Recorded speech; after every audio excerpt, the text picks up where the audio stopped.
Hello everybody, welcome to yet another Subpixel live stream. This one, it's a little bit special.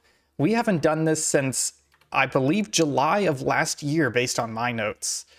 We're gonna build some Gunpla. Will, you're not on screen.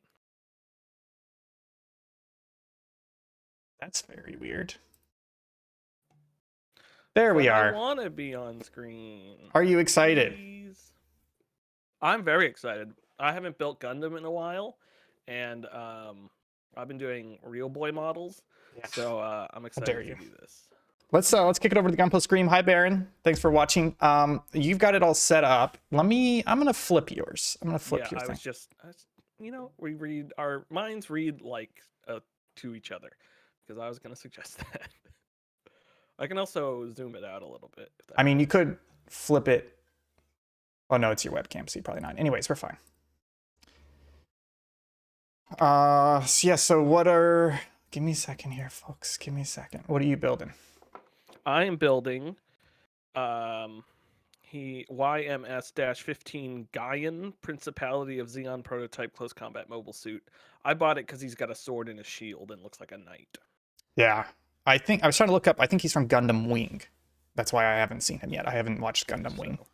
I am building the RX-178 Gundam Mark II, basically the Mark II of the original Gundam. This is from the start of Zeta Gundam, which is a great series. This is a master grade though, which means this boy's bigger. So I've been working on this guy. Okay, I was used to us doing like an I might as well. The last time we did this, we were like a one and done in the sort of thing, so that's why I pulled out this new one. Yeah, I was thinking about doing that, but I've got this guy in work. I've got his whole torso done. You can see my thumb. It's definitely bigger than a normal HG high grade. I've been doing all the panel lining and stuff. Got a little. If I finish early, I can start my Metal Gear Rex. Oh yeah, got all those weapons done. I didn't want to crack open another model when I've got this one sitting here, you know? Yeah. You know what? I could... Well, no, I'm not going to. Because the other one I have is an HG, and that's the one I've been practicing panel lines on. And I don't feel like doing that right now. Oh, I'm going to be panel lining this string, definitely. The only other one I have is the G40, which is that, like... That architect one I had shown you. I think I've seen that. So... This kit, this manual, this is a version 2.0, so it's like a revert. It has a whole history section in the middle of like, this is the Mark II originally released in 1985. And then it shows all the different times they've released it in different grades and what they look like. And then on the bottom is what the difference is with this guy. He's got a full skeleton. And he comes with this hanger base. I don't know if you guys can see that. It's got a little hanger base. That's cool. Yeah. Baron, real boy models are not Gundam. No, I've been working on a tugboat, but I'm stalling on that because I need to buy wood. And then I've been building all my paper houses are up there. I've been building some of those. Like this one, which is a small playground. Man, I'm trying to remember where I was. I don't know if you guys can see that. My nice shaky hands. Oh, okay, all right. So I did that step. Oh, looks nice. All right, folks, it's time. We're going to play some music from the YouTube audio library. Attribution not required. I swear to God if we get a copyright. Ian, you see I got Diaper Boy up here? I did see that. I need to build him. I bought him, and he's on my backlog. My other Gundam are under my monitor, because now that I have a floating monitor, I can put things under there. Oh boy. I was looking the other day, I have a... By the way, let me know in the chat how the music volume is, if that's okay with you guys. I was looking at how to display. I have like an acrylic shelf. It's like 18 inches. It's like 3 inches deep, but it's got a weird U on the front. And it was like $15 to buy that from IKEA. And it looks good, but it doesn't look perfect. So I think what I'm eventually going to do after I move is I'm going to buy acrylic sheets and I'm gonna start cutting them and heat bending them to basically just make a whole bunch of like 3-inch deep clear acrylic sheets, and then just hang them on the wall, and then just put the Gunpla on them as a shelf. That's smart. I have a in the other corner. It's like a 3 foot by 2 foot wood framed acrylic box. Oh. With acrylic shelves that I'm gonna put behind me when I get another calyx to put all my Gundam and stuff on. So that'll look nice. Okay, I'm gonna cut all these open.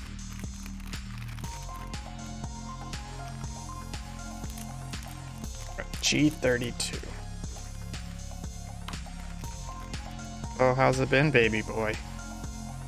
It's been pretty good. Pretty much settled now. There's people moving in on the second floor now. They're moving this weekend, which is nice because then we'll have a full building. Can you either move your mic closer or bump the volume? Oh yeah. Sorry, I forgot I pushed it out of the way. Thank you. I might actually end up moving it, but I'll bump it. G32, G5, G6. More Gundam.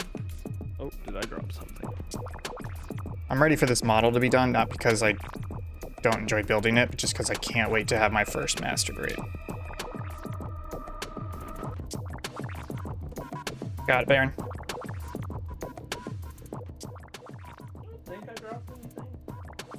I think it was just a nub. Let me know if that's better.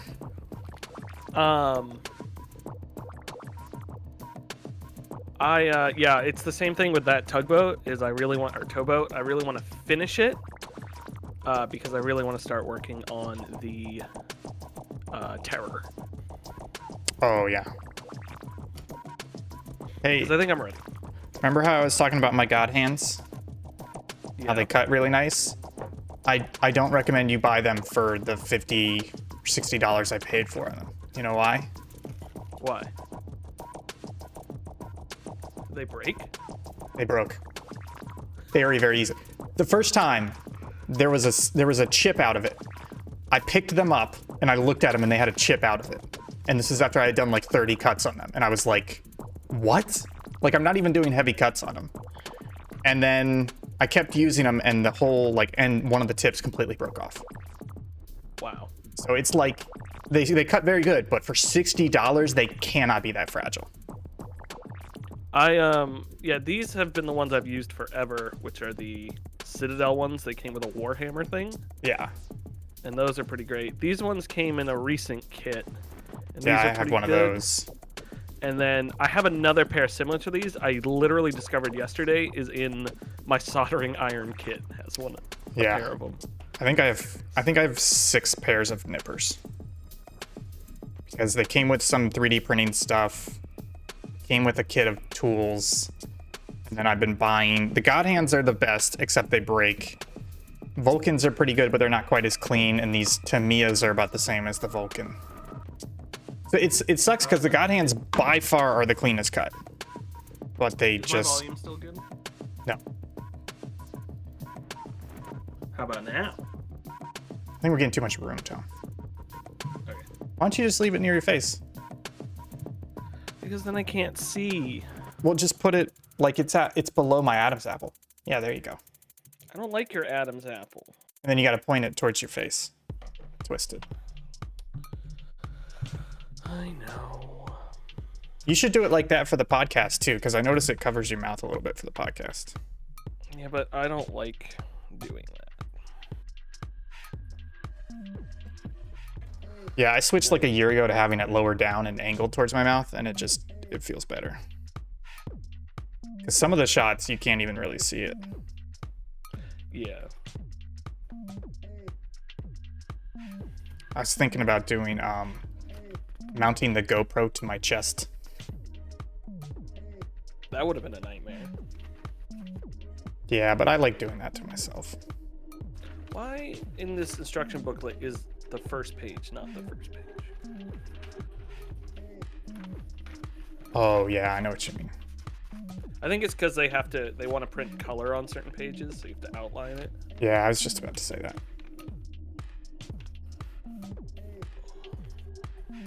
So I've started working on a secret project, and it's only secret because I'm working on it as a gift for people. But What is I bought it? a bunch of.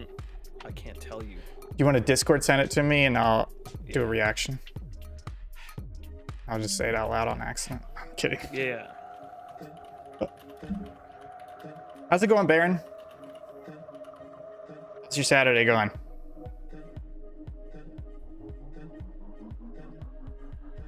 Who's it for? My family. Oh, I'm making 4 of them, so oh. I can have one. But I bought a bunch of paper and stuff, and so I'm working on that. And that's very fun because it's a lot of like photoshopping old documents. Are you doing like coffee then, staining and stuff? Yeah. That's And cool. I bought leather, and I bought Oh, are you gonna do all the sorts of full? stuff. You gonna do the full thing? yeah.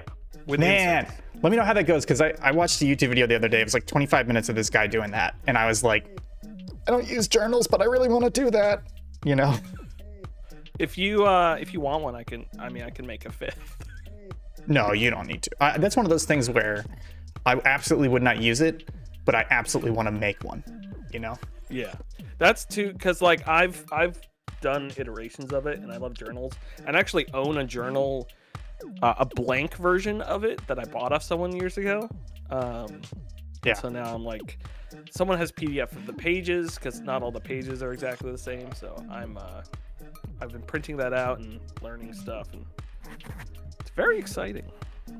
But I like photoshopped a Titanic ticket the other day. And like cleaned it up and put fake stamps on it and like wrote people's names in it and stuff. So That's pretty neat. yeah, it's fun. Baron, 6 p.m. did nothing today. Man, that's perfect.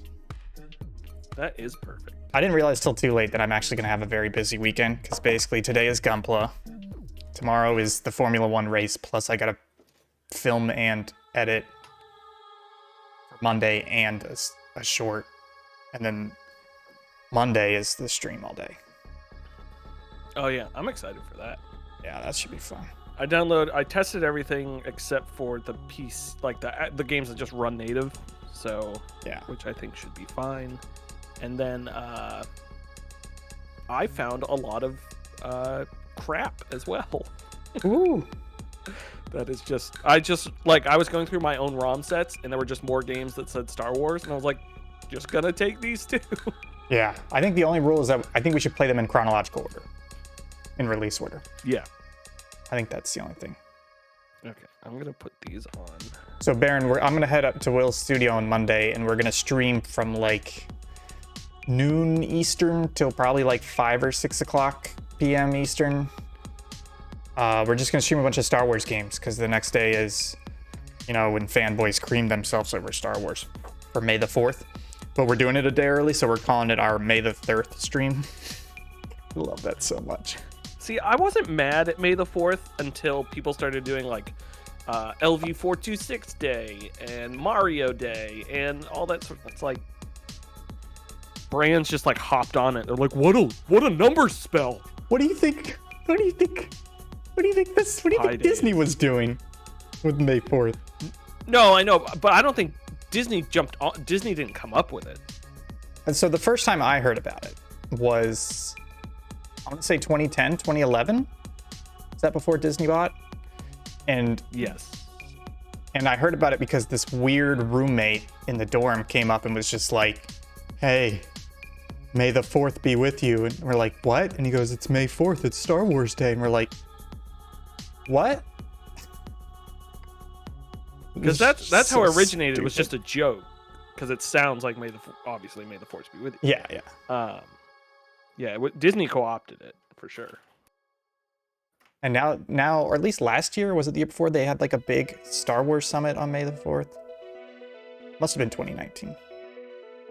Well, there's Celebration, but I think I thought that not was necessarily. yeah. Did I clean this up proper? Yes, I did. Okay. You know what? I think I'm going to go ahead and panel line this sucker. I bought this. Panel line. This is a Gundam marker, but it's a pour type. You seen one of these? So it's like the panel liner. Like push the tip in it and the liquid comes out. Yeah, I have one right. Oh, the pour type? Yeah. I bought these at least 5 years before I knew what Gundam were. I don't blame you. Because these colors match a lot of the paper models I build, and they're good for fill-ins.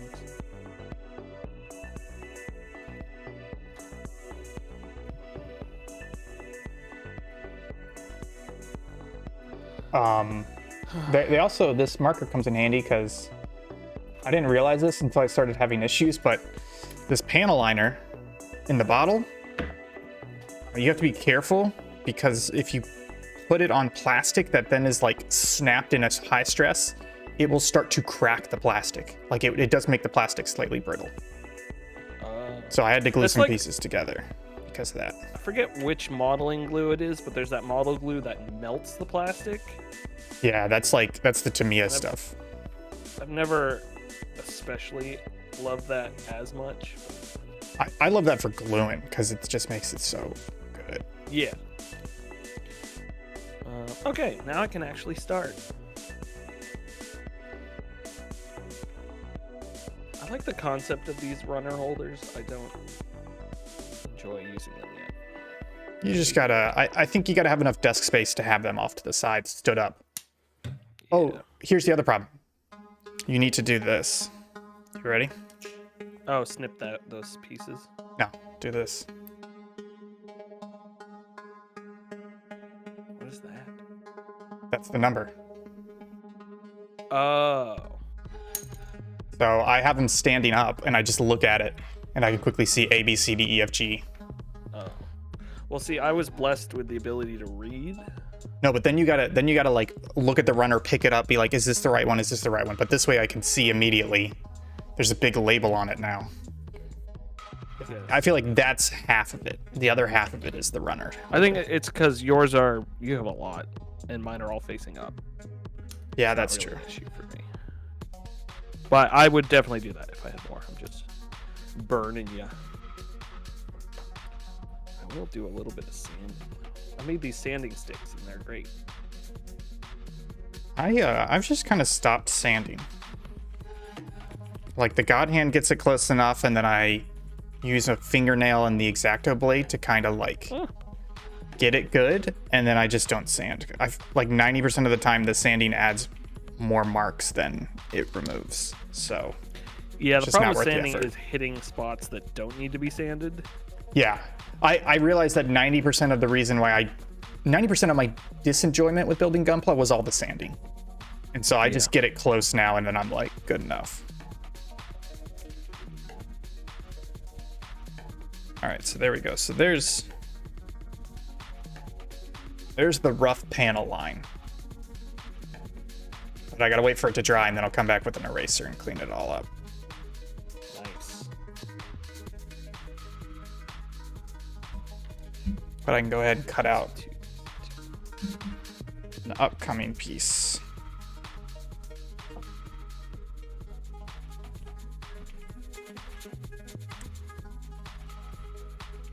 You still not watched any Gundam?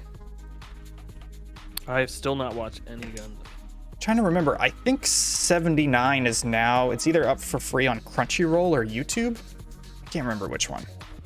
I told myself I was gonna finish Batman before I started everything, and I think I'm over halfway done with that. I've kind of paused on Stargate. I think I was binging it too much, so. That happens. That's what I think. That's why I haven't. How many seasons are there? Stargate 10. Yeah, I think I stopped on season 9 because of that. I was watching too much. Oh, we got a question for you from Baron. Which brand is the tugboat model? It is. Let me go grab it, and I'll show you.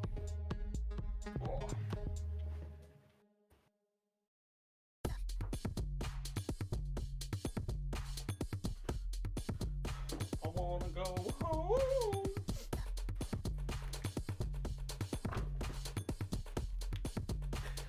It is a model Shipways Taurus American Steam towboat.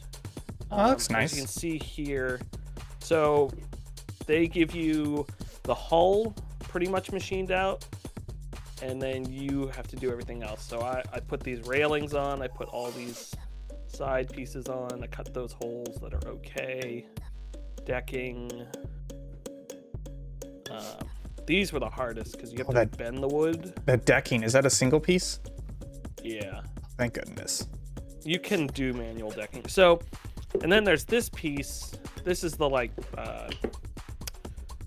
main body of it, and so I need to get wood to line it like strips of wood. Yeah. To make it look like a boat. Yeah, it's by Model Shipways. I think it's like $90. Jeez. I got it from model boats are very expensive. Just let you know. The Terror I have retails for like $2.99. Jesus. And I paid $145 for it. So yeah, that's this. It's fun so far. I just need to buy that wood. I definitely recommend it. This has been around since the 70s, I believe, because my dad has one at home that my grandfather built. The exact same model, which is kind of cool. And I need him to send pictures of it so I can do stuff with it. I don't like boats, but I like building models, so it kind of works out. What?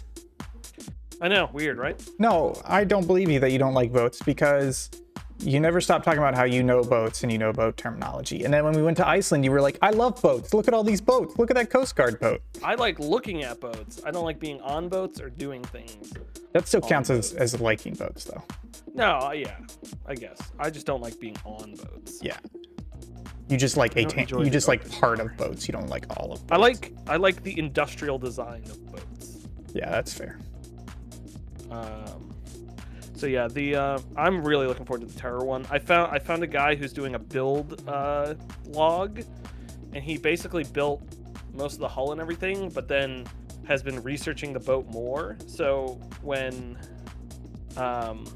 Ochre made the Terror model, they used a lot of pre-existing parts they had because it's easier to do that.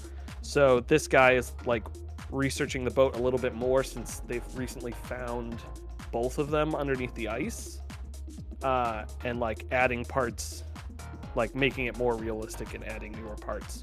So the Terror model comes with some metal cast lifeboats. Ooh. And I actually ended up buying these Russian model lifeboats, and I'm gonna build those to put on the boat instead. Here, I'll grab that too.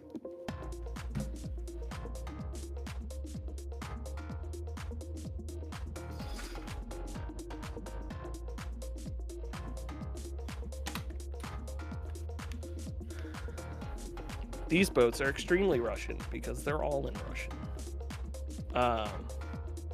Ooh, look at those. But yeah, so you literally have to do all the planking and everything on these, but they're laser cut out. So this should be a fun little project. And so these will go on top of the Terror boat. I bought an extra one. These were $15 on eBay, which is super cheap. Yeah, that's not bad. I bought an extra for my dad for Father's Day. And then, so I'm looking forward to doing that because that'll be a little bit more involved, which I think will be fun. Slowly realizing that it's like hard to weather on stream for whatever reason. Yeah, that's kind of why I wasn't going to do it. Problem is I'm already committed to this model weathering, so. I'm going to take my sweatshirt off and go hot. Weathering panel lining. Just adds so much.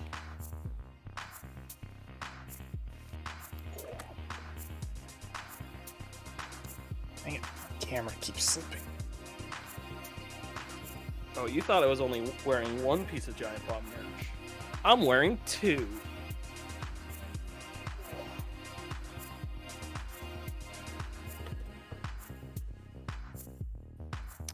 The only thing the stream is missing is a hot tub. I had like less self-worth, I would totally do a bathtub stream. But honestly, okay, look, let's talk about it. We're on Twitch. Let's talk about it. The problem is that like I don't support these bathtub streams because you know, Twitch is for like gaming and nerd culture, and that's softcore pornography. Let's be honest. That's what that is. But the problem is like the media, in particular games media, is very left focused. They're very left leaning, so they're like, if you don't support hot tub streams, then you're sexist. And it's like, no, I'm fine with softcore pornography, just not on Twitch. That's not the space for it. Yeah, it would be like, yeah, because I'm also okay with softcore pornography, but not on Nickelodeon. Yeah. And so it's like, yeah, that's a very good point, because Ninja does kids books. He does kids events.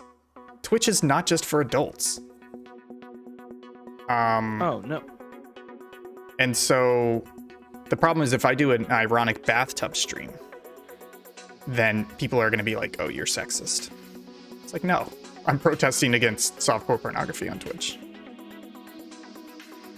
Do you see that? I don't know how recent it was. I just saw it on Cringe, but it was Lady Gaga saying something about Fortnite, and Ninja tweeted at her, like, come play with me or something. And she tweeted back, who are you? Yeah, that was a couple months ago, yeah. Oh, it made me so happy. It's like, I don't think I've ever seen one piece of PewDiePie content. I think I've seen clips when he gets in trouble. Yeah, I've seen the...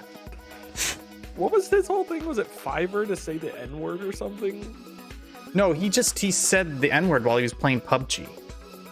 Oh. And then I think he said, like, it's okay for me to say it. And then he was like, okay, maybe I shouldn't have said it, but I grew up saying it and culture is different, which is like a semi-valid argument because he's not from the US.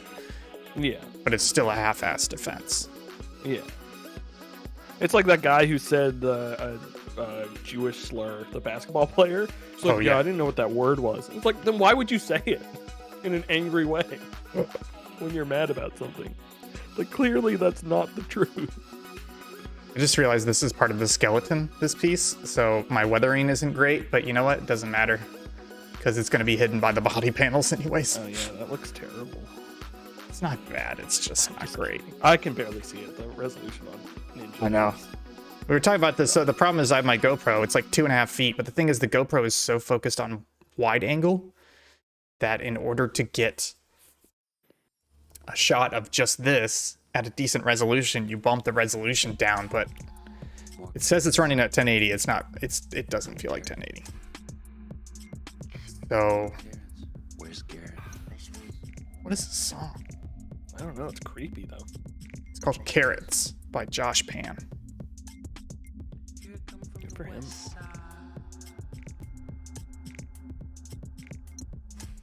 Okay, that looks good.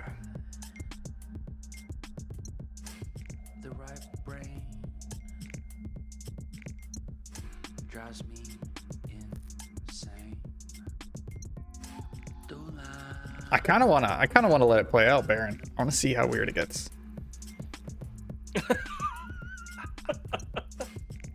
I want to see how weird it gets. That's as weird as it gets, folks. Yep.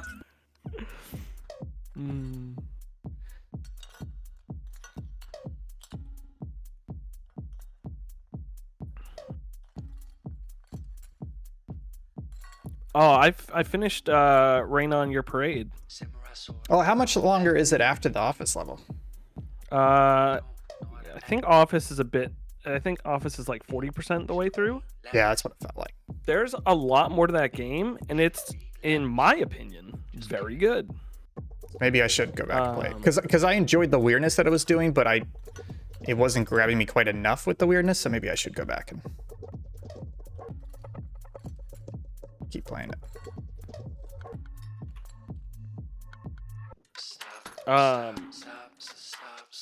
There is a really good Doom level, and there are other couple video games, I won't spoil them, that they copied that came out really well. and I thought it was fun. Even though that game seems like it was made in dreams. I don't know. I think that's giving too much credit to Dreams. Dreams is a fantastic game from a distance, but as soon as you put hands on with it, you're just like, no, this is trash. A lot of this stuff is trash. This game doesn't do a good job of presenting anything other than trash, so... Okay, what's next? I'm not going through this at all because I'm too busy talking. It's fine. I have completed 0 steps since we started.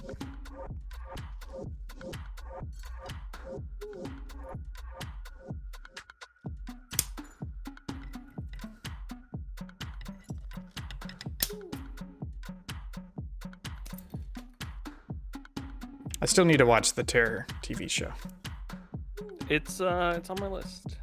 Or great things. I about it. watched 2 episodes when it came out, Mm-hmm. and then I stopped. And then when I was reading the book, Karen said, "When you finish, let's watch the Terror." So it's on Hulu, I think.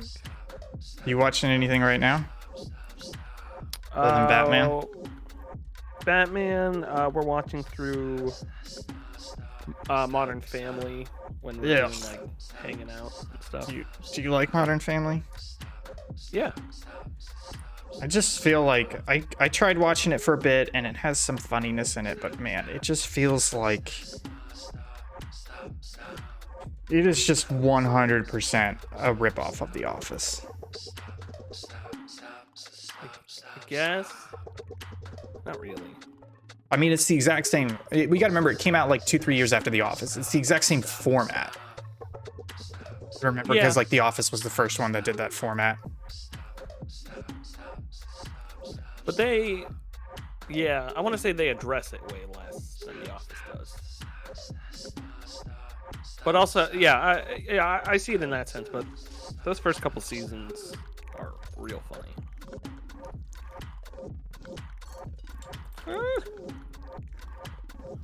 Yeah, I mean, it had funny parts. It definitely has funny parts. I just didn't appreciate that it was like a straight ripoff of The Office, and it felt like The Office was more mature in that like not every episode has a happy ending necessarily. Like things get settled in a way, but it's always like things are still kind of weird. Whereas Modern Family feels like every episode has like it's an ABC show, so every episode has to have some sort of happy resolution where everybody gets together and goes, "We're still family, though." You know what I mean?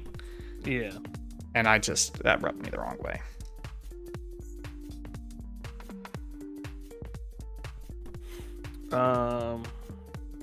But yeah, other than that, not really anything. What was I watching through? I've been watching a lot of beer and board games. I've been watching a lot of tested stuff. Giant Bomb stuff. I finally caught up with all the Giant Bomb podcasts. I was like 2 weeks behind for the past 6 months. Oh yeah, same here. And now I'm finally like caught up. And of course, I'm behind on everything else, but I'm at least caught up with Giant Bomb. I like Ooh, you. that looks cool. Look, it's got this. If you look at this art right here. Okay, wait, give me a second. Right there.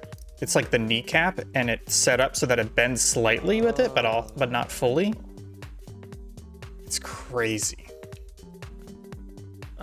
Baron's looking at Tamiya airplane kits on eBay. I've been thinking about splurging and buying definitely Tamiya, but also there's a Hasegawa brand that is supposed to be like very, very good.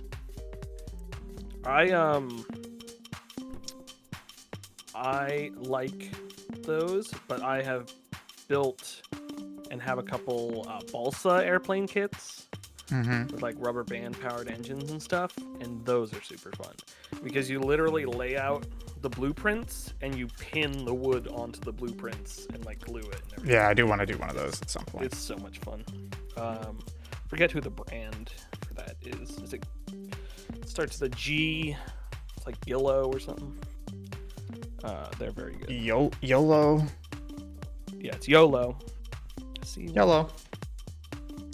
Speaking of watching, so I'm a little slow on Stargate. I think I'm watching 1 or 2 episodes a week. It's still great, I watched all of Ted Lasso. Well, there's only one season with 10 episodes. Ted Lasso. You haven't seen Ted Lasso yet, or heard about it? No. It's the one where it's an Apple TV show. It kind of took off. Everybody was saying it's the best show ever made. It's Jason Sudeikis plays an American football coach from Kansas who gets hired to coach like a Premier League football team in the UK, and he knows nothing about soccer. So he goes to the UK, and you ever seen the movie Major League? No. So Major League's it's basically the premise is that the owner hates the club, wants the club to go bankrupt, so she deliberately hires what she thinks is an awful coach. Because it's basically an American who's never played soccer before or coached soccer, and Ted Lasso is just like a really happy guy. And basically, it's a good show, but I tweeted that it's basically Peppa Pig for millennials because it's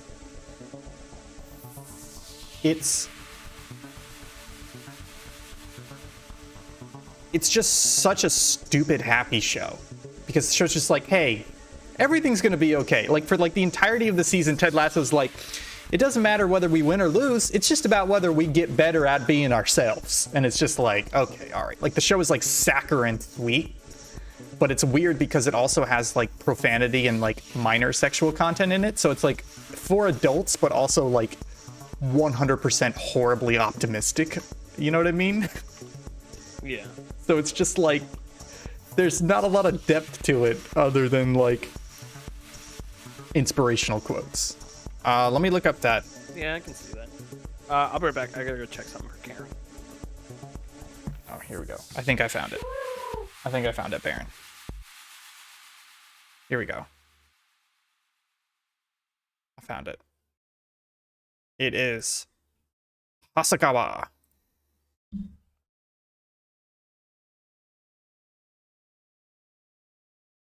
Yeah, so anyways, I mean, I would still watch it. It's an enjoyable show, but it's people hyped it up way too much. So just have your expectations in check.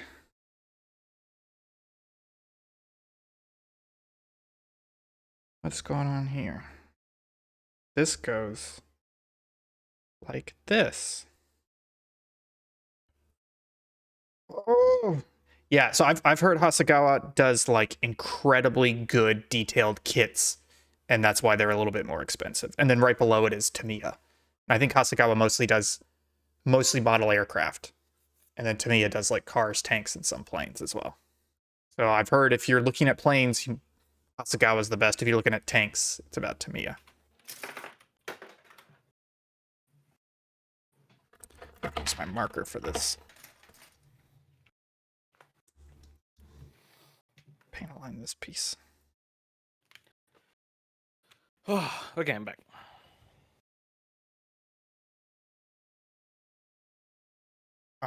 Yeah, so in short, Ted Lasso, it's funny, it's a good show, but it's just weird because of how much people love it, and also how childish. Yeah, that's what it is. It's a bit childish. Gotcha. Like, this is not a spoiler. This happens like 3 episodes in. Ted Lasso gets Spoiler. his wife wants to divorce him.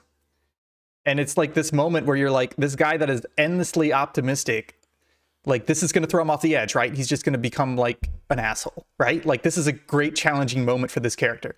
And instead, they have this moment where there's sad music playing and they're standing in the rain, and he goes, I just told myself I'd never quit anything in life. And she goes, but you're not quitting, Ted.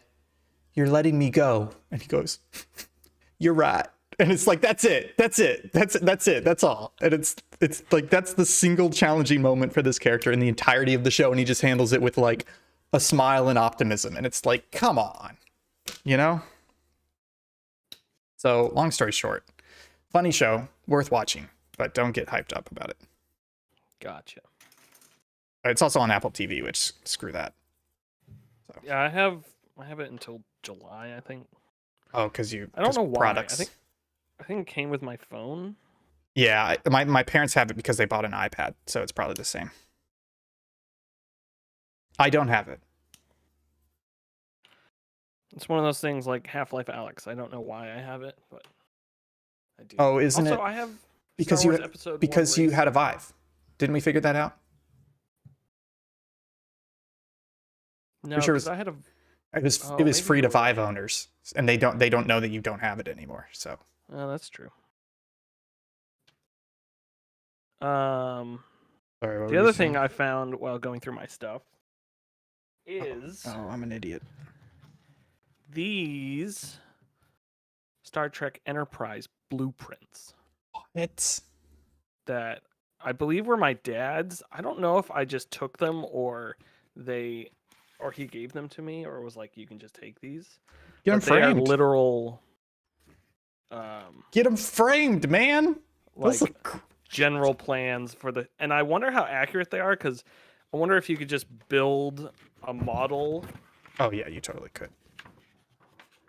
based on these. But yeah, I should totally get these framed. Because they're like highly accurate too, and they have like, and they're all authentic to 1973 these came out, so it's like Starfleet division construction, authenticated star date, and all that sort of stuff. So Yeah. definitely very cool. I've taken these out a few times, but like, look, they have all the rooms. Oh, that's crazy. Yeah, that would be great So I was like, as a frame thing. what if I made like a foam core version of? Look at that. They have that shuttle hangar. Man, these are cool. I don't know if I could frame all of them though. Oh, that's a good idea, Baron. Scan and do a 3D model.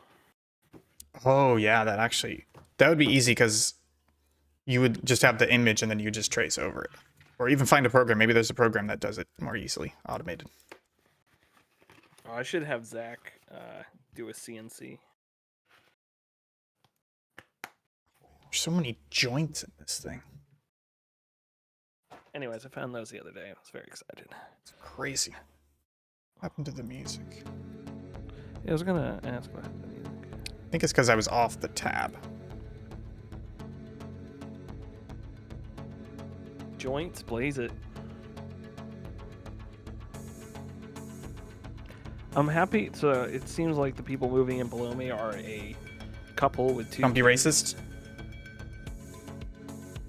And I haven't actually seen them, but they're like 7 or 8 years old. The kids seem to be, because Karen saw kids' bikes, but and I can hear them talking, and they don't sound like little kids. But it's very happy because I was afraid someone was going to move in down there, or like a bunch of roommates were going to move down there, and A, either be loud, or B, smoke a lot of pot. And I'm very glad that's not the case. Oh, do you have thin walls? No, not really. Like I can hear the murmur, like when they talk downstairs, but I was just afraid of smells more than anything. It's crazy. Where I'm at now, the walls are super thick. Like I can't hear anybody talking around me. I hear when they slam doors, and I hear construction noises, and I hear pipes, like when they flush a little bit. That's it. Yeah, I barely hear anything. It's also because the only time I heard people downstairs is when they were showing it, and it's completely empty. Oh, and it So would it was echo. echoing a lot. Yeah. And there was no rugs or anything like that. The one thing is, there's a lot of doors down there that are super creaky that I assume they will fix. But if they don't, I'm gonna bring my can of WD-40 down. There's a door like right under my desk that gets open that just goes. Just That's gift like them. so loud. WD-40 is a housewarming gift. And Karen's like, "Oh, just sneak down there before they move in and fix it." And I'm like, "I'm also not gonna do that." It's like one time I was at an Applebee's, and we were trying to eat, and we needed ketchup, and my whole family was just like, "We don't have ketchup," and they're like, "That table over there has ketchup," and the table was empty, and they're like, "Go get the ketchup, go get the ketchup," and I was like, "Okay," and I walked over and I got the ketchup, and I turned around and the waitress was seating a family there, and the dad's like, "Hey, he's stealing our ketchup," and I was like, "Oh, sorry." Oh, that's so good. It's just like, and the waitress is like, "I'll bring you ketchup." Okay. You peed yourself right there. Oh, not me. I go back, my whole family's laughing at me. Assholes.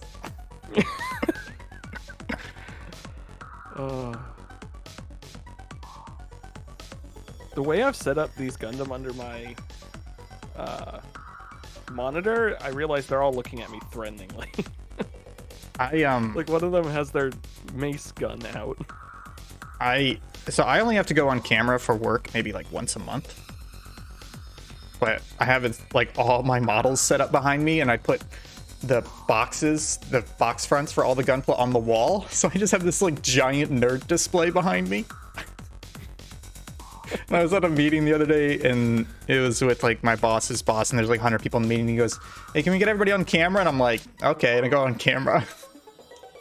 And like 10 minutes in, he's just like, "Ian, I like your background." I'm like, "Thanks."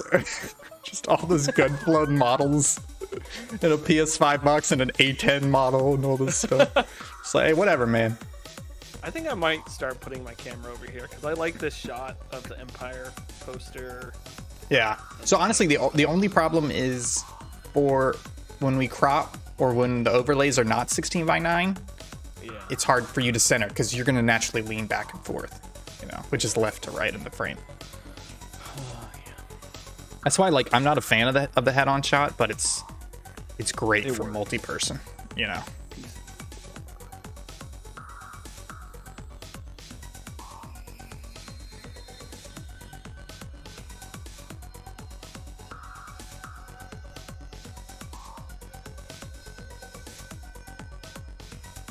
Oh, I forgot to make coffee. I mean, I know you drink coffee, so I like coffee, but I can't really drink it because of my stomach and the caffeine. Mm-hmm. But I decided recently to get back into it as a hobby.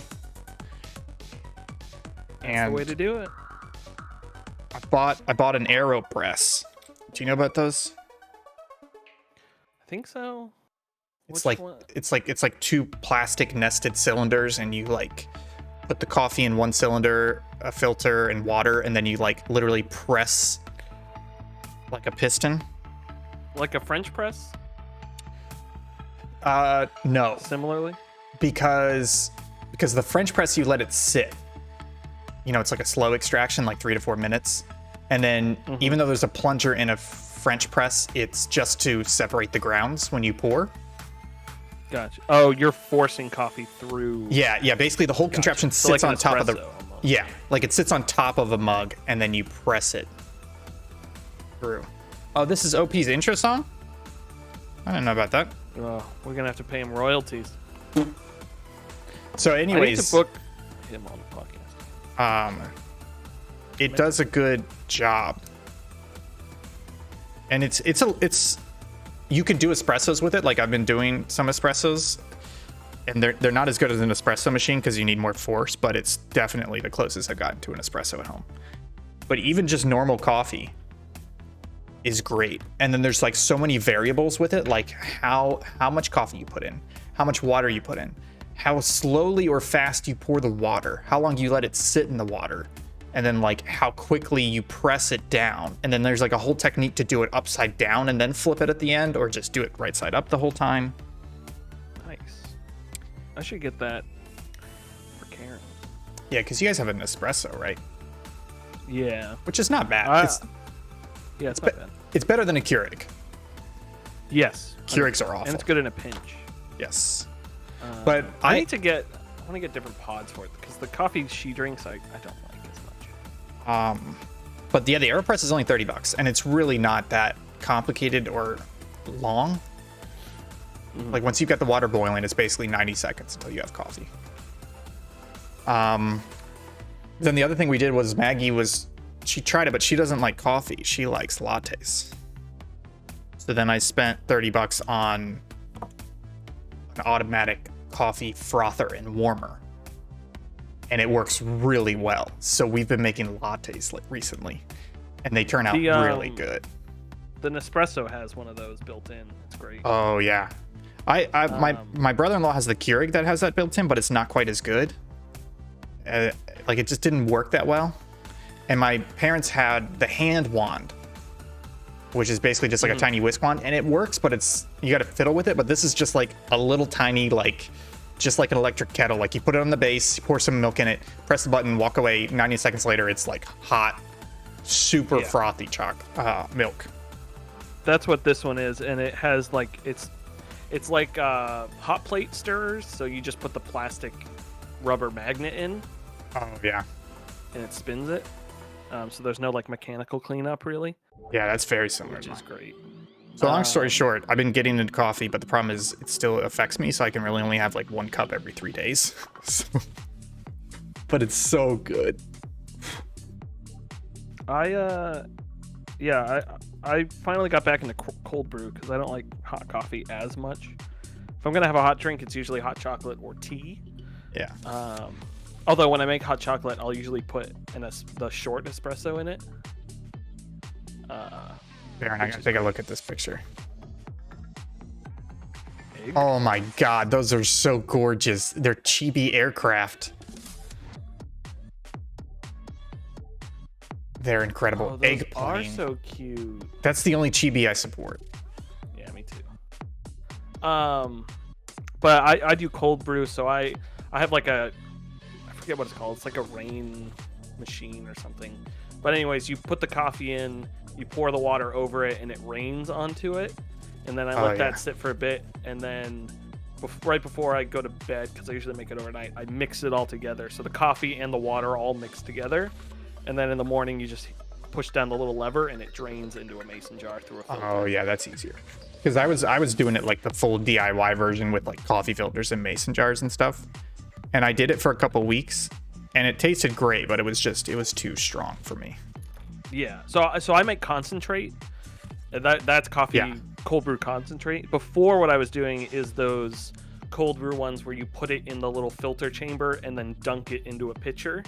Yeah. But that, after like a year of that, I like it wasn't that great. And then I looked it up, and it was saying that doesn't extract as much out of the coffee, and B, it a lot of times you just end up with watery coffee because there's nothing. The water and the coffee don't have room to commingle.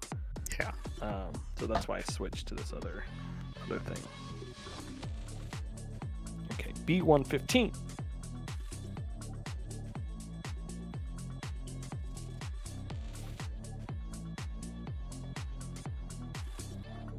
How's progress on your side? I'm still on the first page because I keep talking and not working. I have completed 2 steps in an hour. Wow. Ow! It's Everything's falling progress. It's a little loud. It's down a bit. Okay, was anyone watching the stream? Did you see where that piece went? Did it fall? Oh, it's right here. Blended in.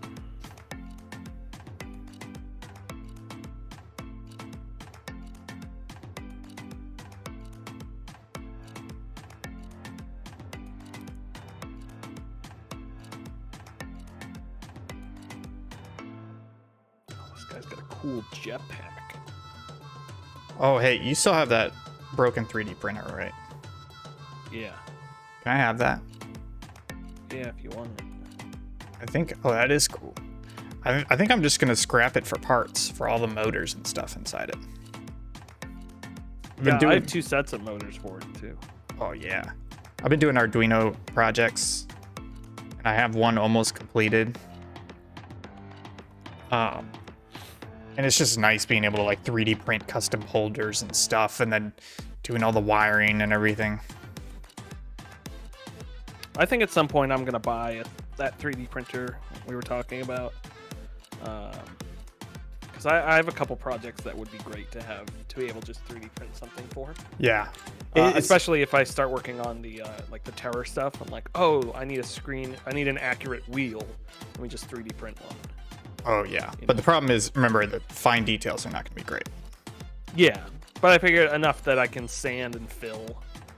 Yeah, for sure. Or even do you could cast with it. Yeah.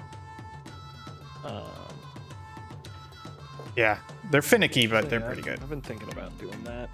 So the printer I have, Baron, is an Ender 3, and the one I've been recommending to Will is the CR6 SE, I think is what it's called. I keep forgetting. It's basically an Ender 3, but it's $200. It's about $200 more than an Ender 3, but it has all the upgrades you would put on it, like an auto bed leveler, has like a bunch of the tensioners, it has a better screen, it has better drivers, has like the quiet stepper stuff. So I've been recommending that just because that's all the upgrades I put on mine. So it's like, they're basically about the same, so you might as well get all the upgrades from the factory. Yeah. And the one I have was given to me. It's a Robo 3D R1 original, not a plus. And it supposedly works. It's just I don't have the wiring wherewithal to fix it all up and everything because it's just a mess. And I don't have enough time to try to figure it out. I feel like I don't have the knowledge to try to figure it out either. Yeah, it's not a great first printer because you kind of need to know what you're doing to then know how to rewire it. Yeah. So. And I just want it for parts. Yeah. I was trying to find a local place that did because the nice thing when I lived at home is I had a friend who had a metal lathe. Yeah. And my dad had his wood shop in the basement. I'm trying to find if there's a place around here that does either lathe classes or wood shop classes because I know I can do it. Oh, you're Karen's dad has a wood for shop. You're looking for a maker space. Yeah, pretty much. There's got to be one around you where you just pay the entry fee and then you get to use all their tools. Yeah, but I want someone. I'm looking for a makerspace, and I'm looking for a somewhat mentor in a machining sense because I want someone there to be like, oh, do this, rather than just trying to figure it out. Because that was nice when I worked with my friend Cruiser. He had a metal lathe, and I made this lightsaber over here, and not the good-looking one, the one behind it. And that was fun, and he stepped me through everything, and I made a bolt out of just a solid piece of aluminum. Yeah. So it was I need someone to show me the learning steps. You could just take a community college course. That's the other thing I was thinking. There you are. Oh boy. I would love to do machining, but I just don't want to because I would eventually want to buy the tools for myself, and I don't have the space or the money. It's just too much effort. So I just try to stay away from it. You know. I eventually want to get to the point where I can have a shop with stuff like that. You got to get out of Jersey, man. Or move never to the suburbs. It's never gonna happen.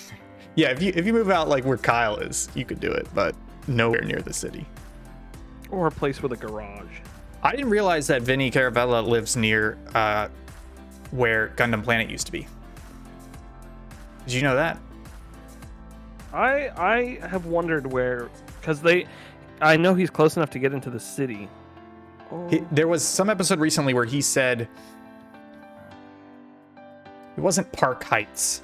He said a neighborhood that was right next to him, and then he said there's also a Gundam shop that's supposed to be really a couple minutes away from me. And I looked it up, and it's the neighborhood he mentioned is very close to Gundam Planet. So he's just north of where you used to be. Yeah, I think he's probably relatively near me. Yes. Yeah. In Clifton. Because I know Jeff Baclar lives close to. It's terrifyingly creepy to talk about, but I know they're vaguely close to me because he goes to Morristown Game Ball. Yeah. I dropped a thing and I don't know where it went.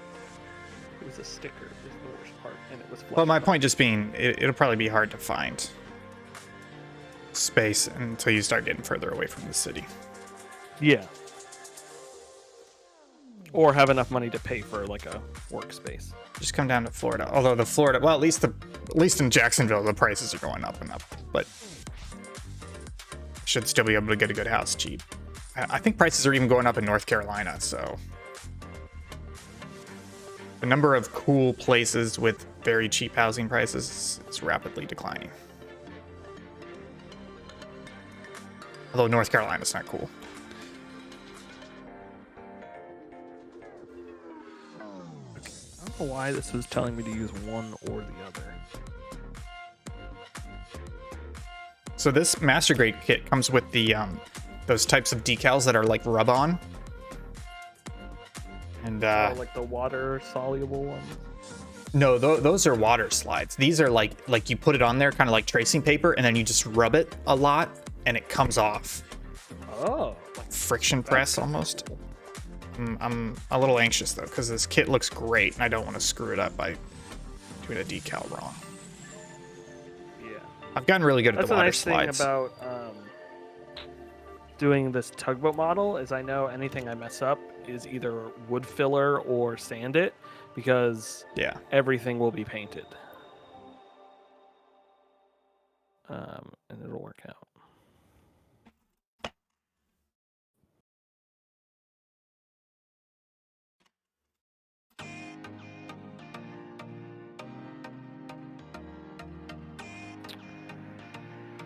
Okay.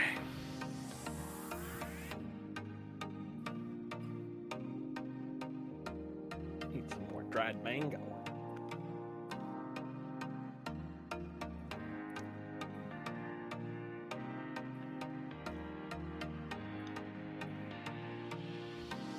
Oh boy.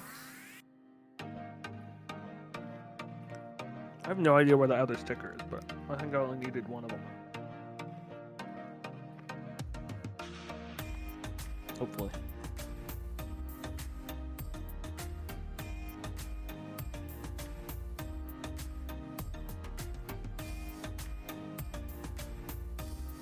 I think I want.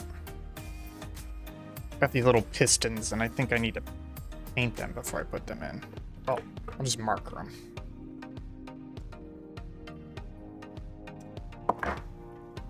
Hey, 21. Hey, 21. Yeah, I'll do some gold. That's right. I see you. I did start watching the sci-fi Dune series. Oh, how is that? It's good.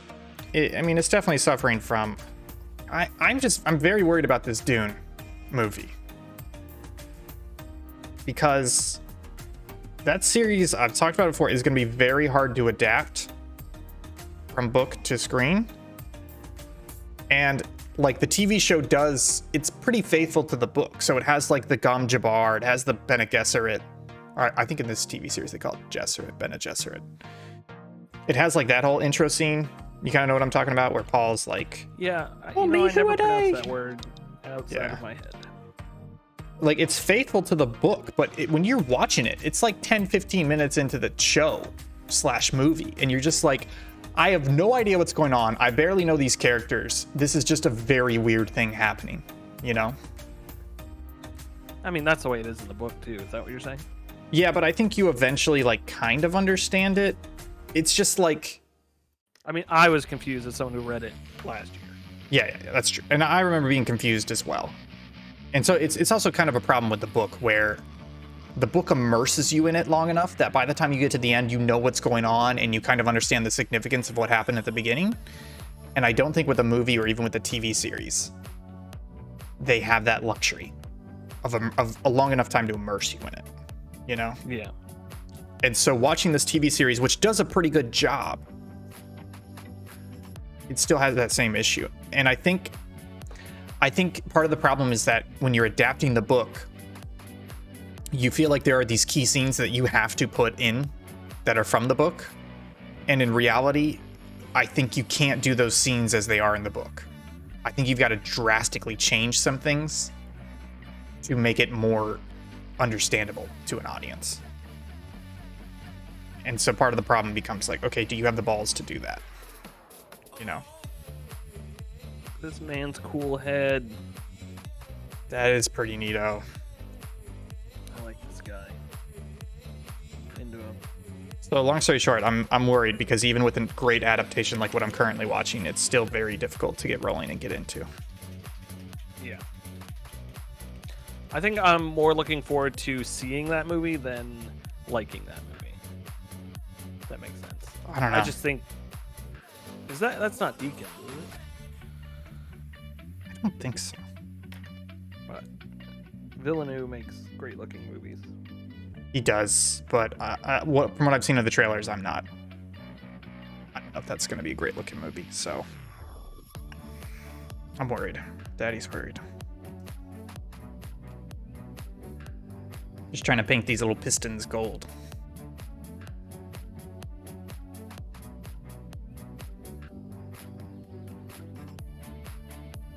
Hot tip, metallic Sharpies. They're great. Hot tip. A penis. Just a general hot tip for everyone out there. Thank you, Baron. They do look good. Some of these pieces are too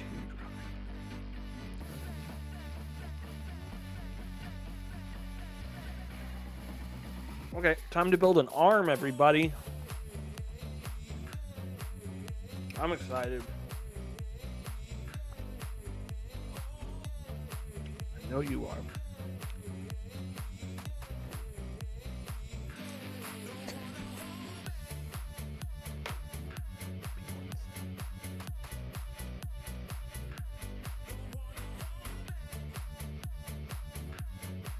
I know you meant the model, silly boy.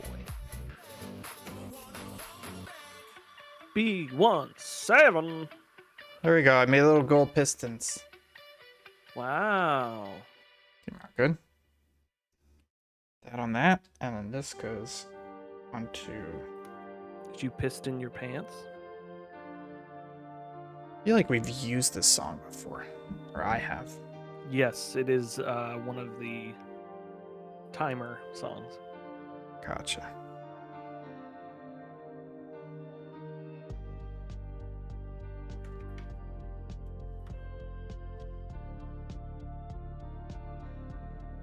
A10 Warthog.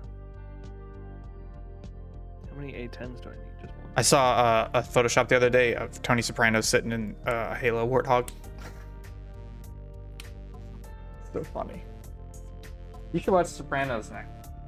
Oh, did you know one of the shows George is producing, has, is it Eugene? It's a guy who hangs himself. Is in it.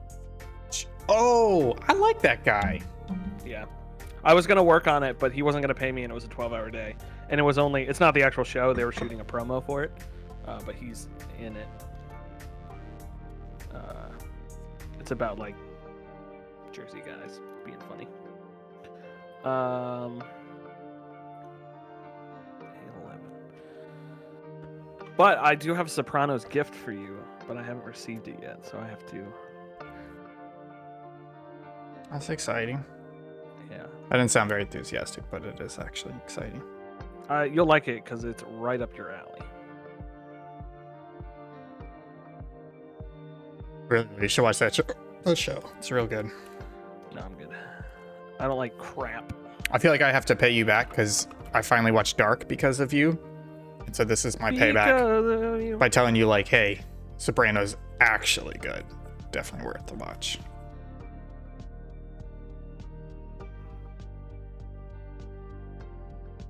I think I may have McDonald's after this. Ooh, that sounds excellent. I haven't had McDonald's proper. I've had like breakfast McDonald's recently, but every time I have a McDonald's burger, it doesn't end up well. Oh in yeah, my body. It doesn't taste good anyways. I just get the double cheeseburgers. That's the primo. Hey, it's me, Prebo. Your favorite mythical being. Oh, you know what? Maybe I think I'm gonna have Chick-fil-A. That's gonna be a little bit easier on my stomach. Ooh. That deluxe sandwich and the waffle fries. Take a little convertible drive.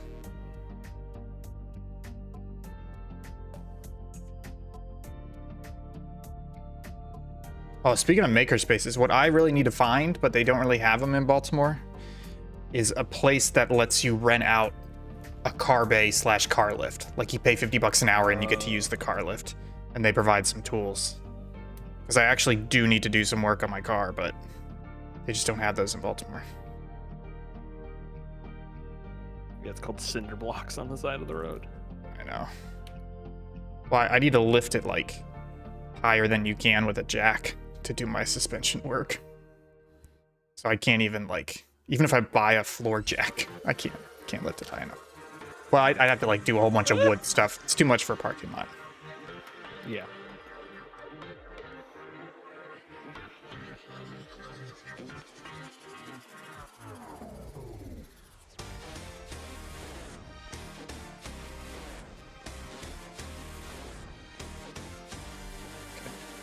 That goes.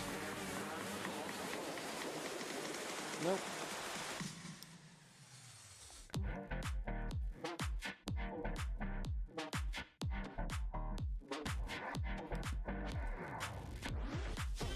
Come on. Okay, making progress.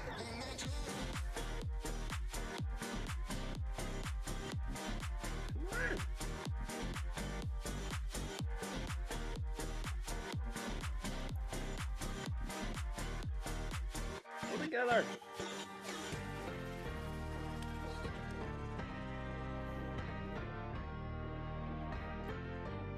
So Baron, I do have an airbrush.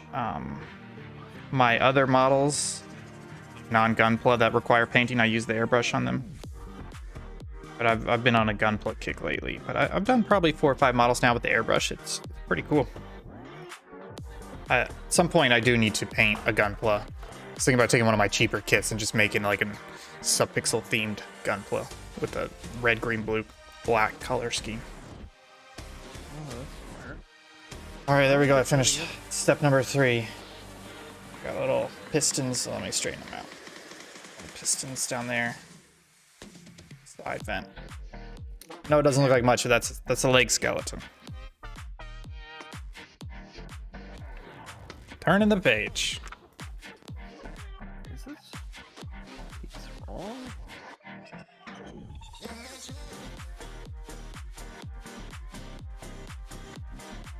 D14, D13. Just go in.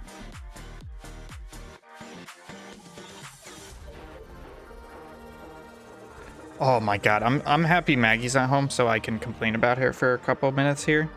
She started watching Shameless. You ever seen that show? That's with William Dafoe. Not William Dafoe, William H. Macy. yes. William H. Macy. I'd heard good things about it, and she was like, what show should I watch? I was like, why don't you just watch Shameless? It's on Netflix. And I'd never seen it. So she's been watching it. It's pretty good. But, like, the whole point is that there's, like, 7 kids in the family, and then there's the alcoholic dad, Went Frank. together. And basically, she got to a point... She was, like, watching it, but she had homework to do. So she was, like, watching, like, an episode and then being like, all right, gotta get back to homework. And then she got so into it that, like... when she finished season 1, she looked up the rest of the show, what happens online. I was like, that's a bad idea, because there's like, I think there's like 7 or 8 seasons. And then she was like, oh, but I love it so much, and I want to know what happens like before I watch it. And I'm like, bad idea. So then she went back to watching it, and she got frustrated while watching it, and she started to skip people's storylines. So it would like bounce to a character she didn't like, and she would fast forward through it.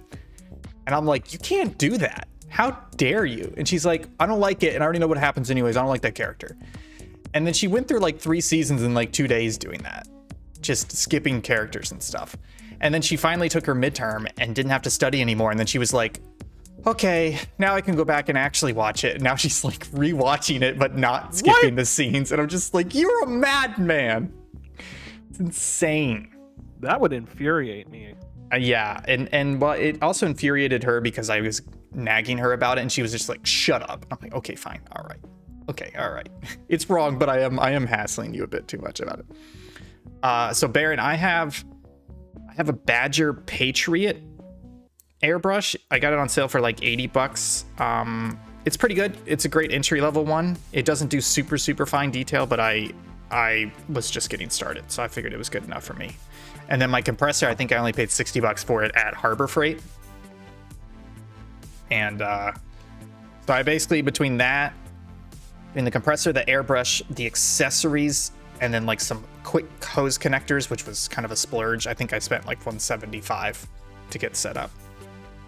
But it's great for painting. It's so much better than hand painting. Yeah. It just requires masking. I hate masking. It requires a lot of like detail because like the instructions won't tell you when to paint. So you got to think like, okay, do I want to hand paint this now before I put it together? So it's like, hi OP, how's it going? IOP. Damn, you got a pink name. How'd that happen? Yeah, Is how that- do you do that? Yeah, is that something you get to choose? 'Cause I think it might just happen. We stream on Twitch the- a lot, and we know absolutely nothing about Twitch. The Council of Carls are here. What does that mean? Was that a thing before Chris said it on that one stream? Oh, they're both Carls? Yes. Oh, sorry. You'd have to know. In the save data Discord, it says Baron parentheses Carl, and then for OP it says OP parentheses Carl. Gotcha. So they're the Council of Carls. He had to fight a Kirby for the color. That's a very good joke.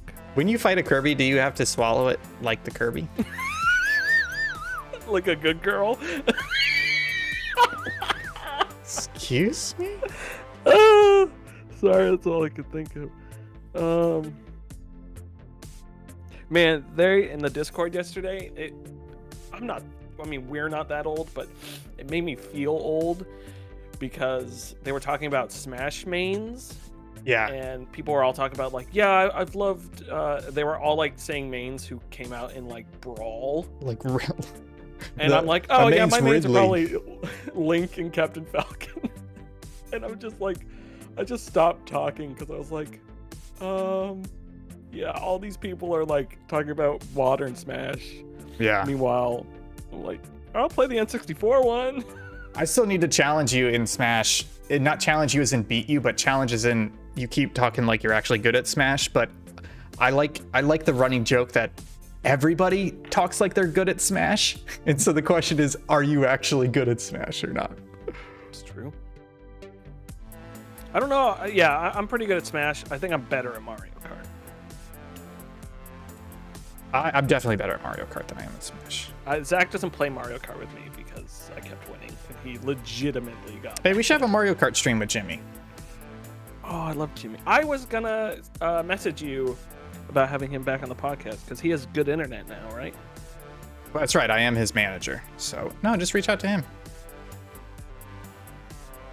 But yeah, he told me he'd fix his internet. We should Wait, do we another don't- Fiasco stream too. Yeah, you know, I was going to talk about that. I feel like one of the stream ideas needs to be bring back the original tabletop RGB, where it's just a new one shot every episode, I'm down. and we have it as a Also, stream. we need to play some D&D too. Oh yeah, well I have a friend who just emailed me that he's starting up a campaign, so I'm just too lazy to do Curse of Strahd. Unless you want to run so it. you're gonna join a different campaign, and then we're not gonna play D&D. Yeah. I don't know. I think I'm just too lazy for the effort.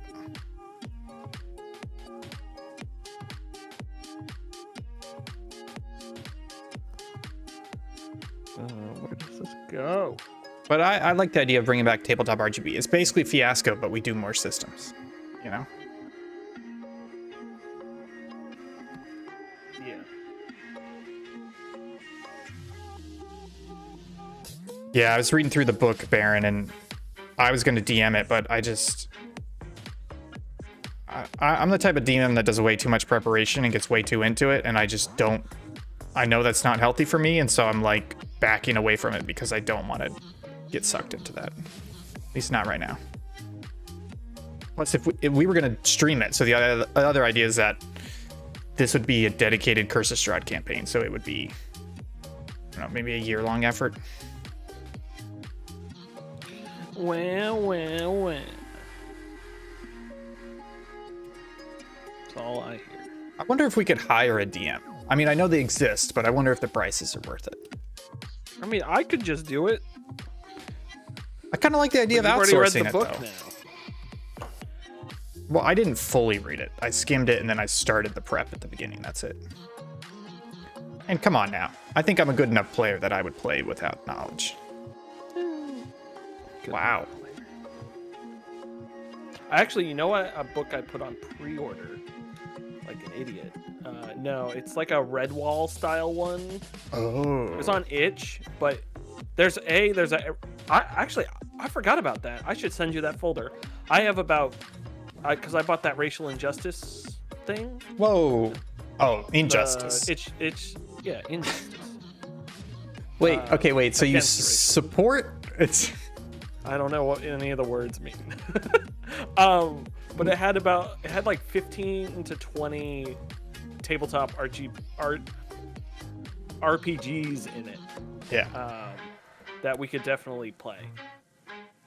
But this recent one I supported is a hardcover, and it's like Redwall Animals, but it's all about like storytelling at like a campfire or something. Yeah, I like ones that are like that. That's why I like the one shots, because they tend to be smaller, simpler systems, and they tend to be more creative with their mechanics, as opposed to just like, you have stats, roll for everything.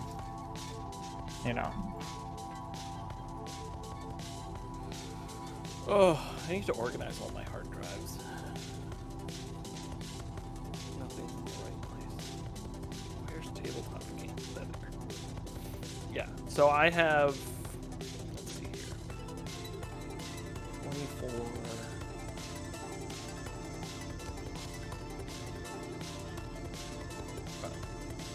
So I have 39 different RPGs. Nice. And some of them are like the quick ones. Some of them are like the...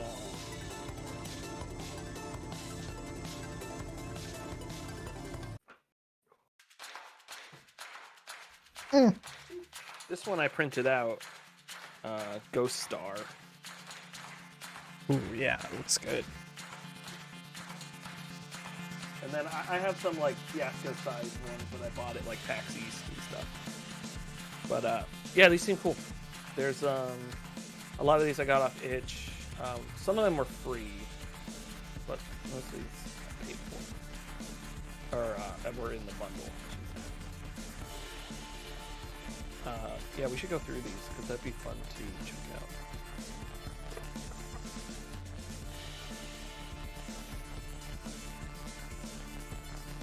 All right, I'm gonna mix up the music genre.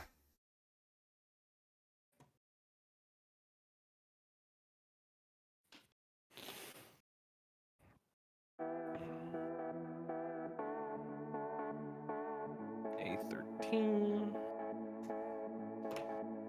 Make sure Karen's not messaging me. Almost done with this leg. I'm almost done with this arm. A13. I kind of want to. I did write that one RPG that we used for 6 Shots Till Dawn. Kind of want to write another one, but I like the idea of the super small ones. You know, not just one shots, but just like pretty simple systems. Because again, like being a lot DM, of those ones yeah. Austin Walker does are pretty good. Yeah. I've talked about this before. It's a shame. I don't think Austin Walker is a good podcast DM. Oh really? I like him. Yeah, I don't know. I feel like I think he has a good way of implanting ideas into players to make the players think it's their idea. Yes, yeah, and I think he's a good that. DM. I think it's just for a podcast, you got to be like, you're putting on a show, so you got to be a little brief, especially if you're not planning to edit it. You know? That's true. And his actual play stuff. Like, I tried to listen to Friends at the Table, and it was just like, there's a lot I've of, only heard the Beastcast one. So yeah, there's just too much fluff in it. Much just random chatter. oh, we can play cyborgs and cigarettes. Yeah. I've got there's some good ones on here. Oh. Get to the hangar. You're an alien who is kept in Area 51, and you have to escape and get to the hangar 18. Oh, that sounds good.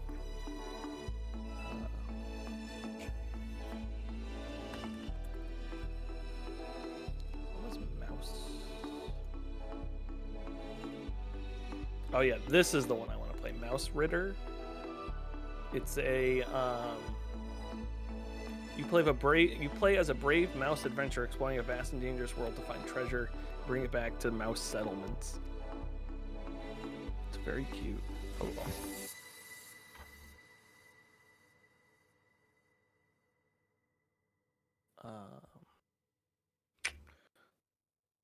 there were a couple other ones on here that seemed kind of fun. Oh yeah, there's one about like sailing ships and like who's the navigator, sailor, first mate, doctor on the ship. Ooh, yeah, that sounds good. And like they have sea shanties that you can sing. Yeah, this stuff's cool. I'll throw this up on P-Cloud for you. You can take a look at it. Thanks, baby boy. Yeah, Itch has a lot more stuff than you think it does. Like that that bundle had like Assets. It had assets in it. It had music in it. It had fonts, all sorts of stuff. So Yeah, it's also just, a bunch of games that I have not looked at all. it's kind of like an indie marketplace, basically, with a low bar to entry. Yeah, and a lot of stuff's free, and a lot of stuff has demos. Like I literally 5 minutes before the stream went up, someone's remaking Maniac. I think it's Maniac Mansion, or is it Melchior's Mansion? They called it Melchior's Mansion, but I don't know if the I think it's originally Maniac called Mansion. Maniac Mansion. And so I just downloaded that demo like 5 minutes before this went up because I want to play that, and it's free. I also follow a lot of indie developers who are on Itch that I need to get on the podcast at some point. A3.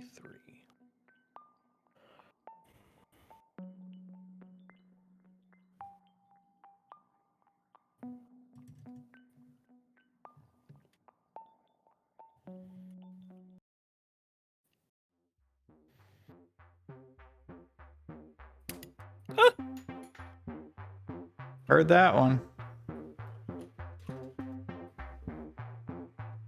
Okay.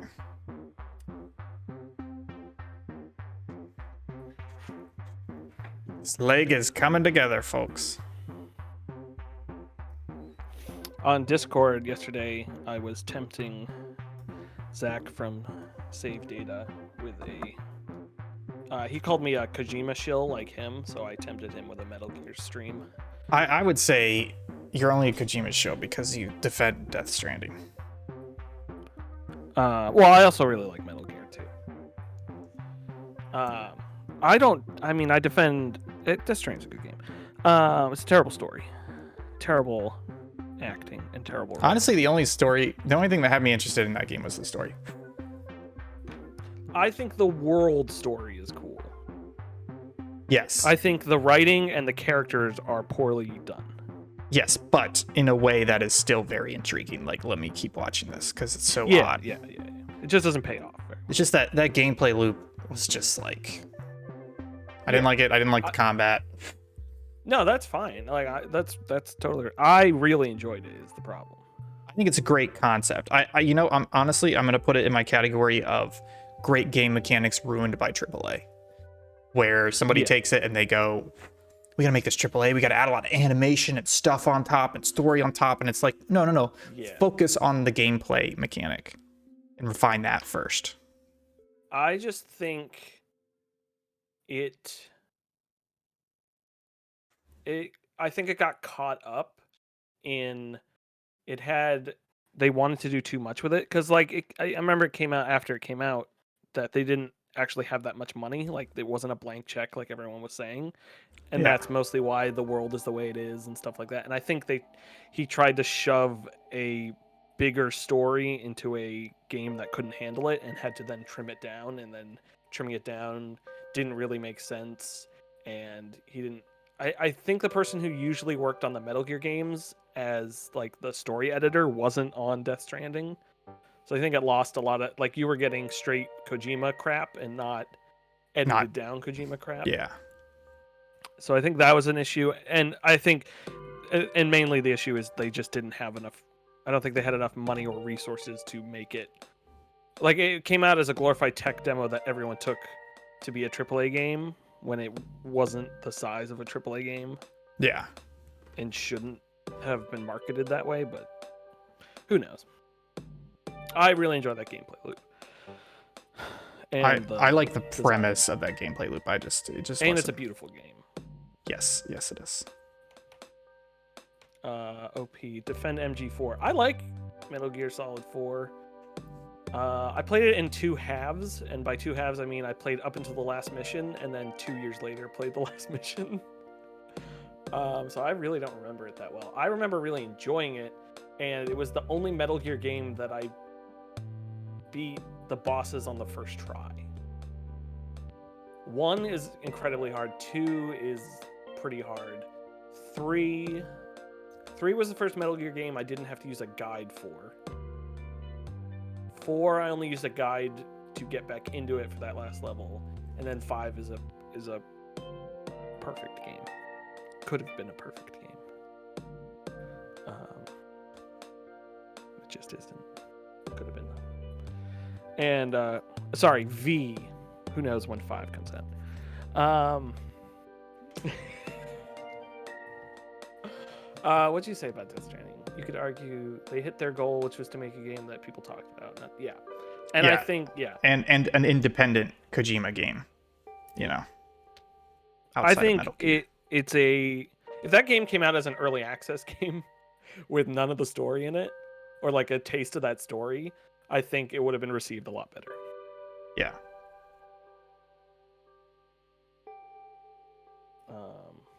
And also didn't have Jeff Keighley in it.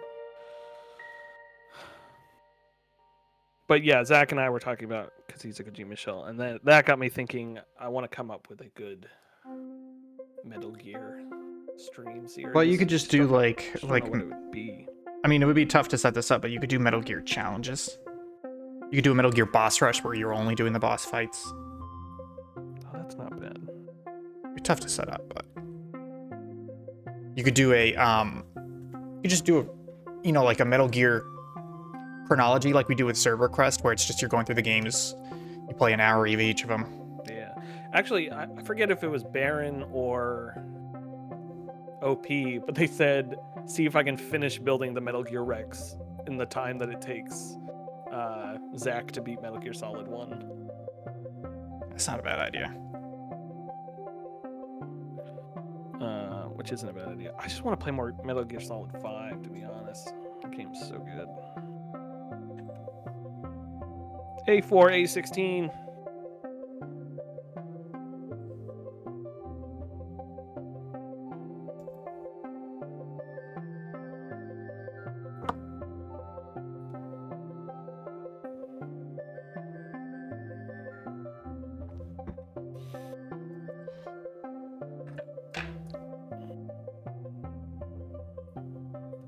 This leg is coming along.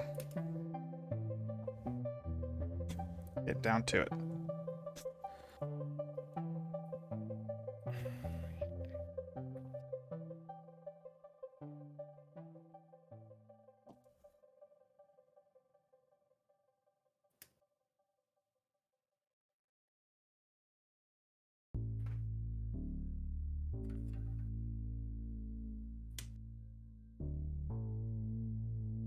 How's your progress? Yeah. Almost done with the right arm. Need to get back to watching Gundam. I was watching Victory, but then I gave up on it. It was just a bit too dated, but man, that's definitely one of the darkest Gundams. They're just like, yep, let's just have this main character get captured and guillotined on live television, and like, let's just kill these civilians. The other series, Finish the right arm. the other series like hint at things like that happening, but Victory was just like, oh, it's happening. I'm gonna Robespierre this motherfucker.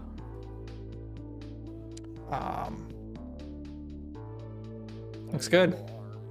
Here's my progress update. A leggy. A leggy.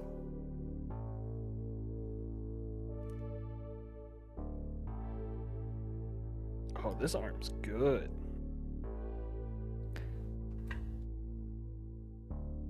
I'm excited. I think the one I'm watching next is Gundam Wing, which is supposed to be very good. Judging by, I judge my how good a Gundam series is supposed to be based on how many model kits there are for it and how many new model kits there are for it. So like Wing has a lot of kits, even new kits coming out for Wing, which is from the 90s. So I'm like, this must be a very good series if there's still like meeting fan base kits for it, you know? Yeah. Whee!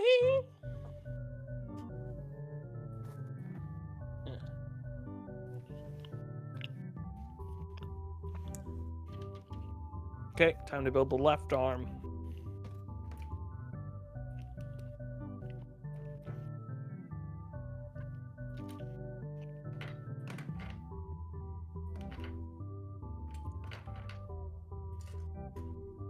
Nope.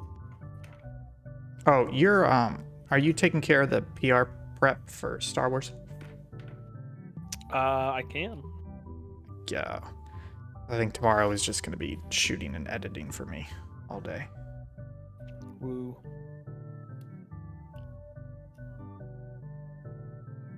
Okay.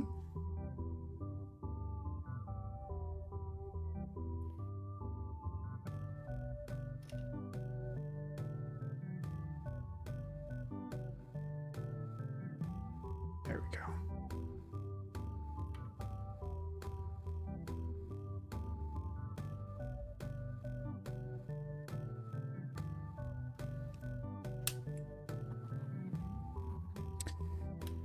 So Baron, where would you start watching Gundam? Man, that's difficult to say. 79. I mean, I want to say 79, but here's the thing. You got to ask yourself, do you think you would like it? Because if you're not sure if you would even like it, because it's pretty anime and it's also pretty old, and it also does kind of the Saturday morning cartoon thing where it's like every episode has to have a fight, etc. So it's not terrible, but it's not amazing. I'm talking about 79, the original. But if you're going to watch Gundam, that's where you should start. But if you're not sure if you're even going to like Gundam, I would just watch War in the Pocket, which I believe is Mobile Suit Gundam 80 War in the Pocket.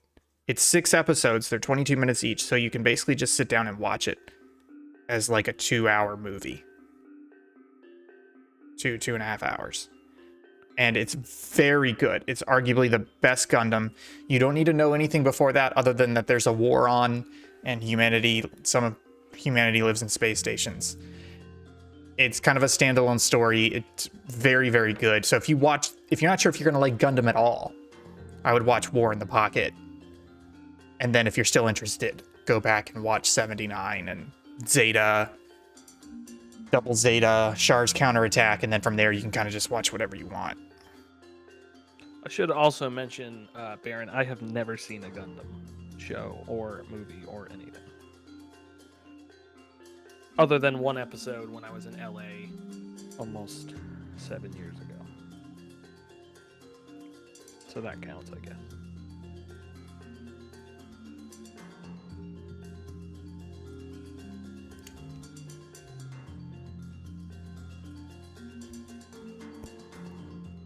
Oh, yeah, look at that. I got to attach the foot. I got these little pistons, too. They're the ones I colored. Looks really good. That does look really good. It's huge. It's almost... See how big that is? That's just the leg.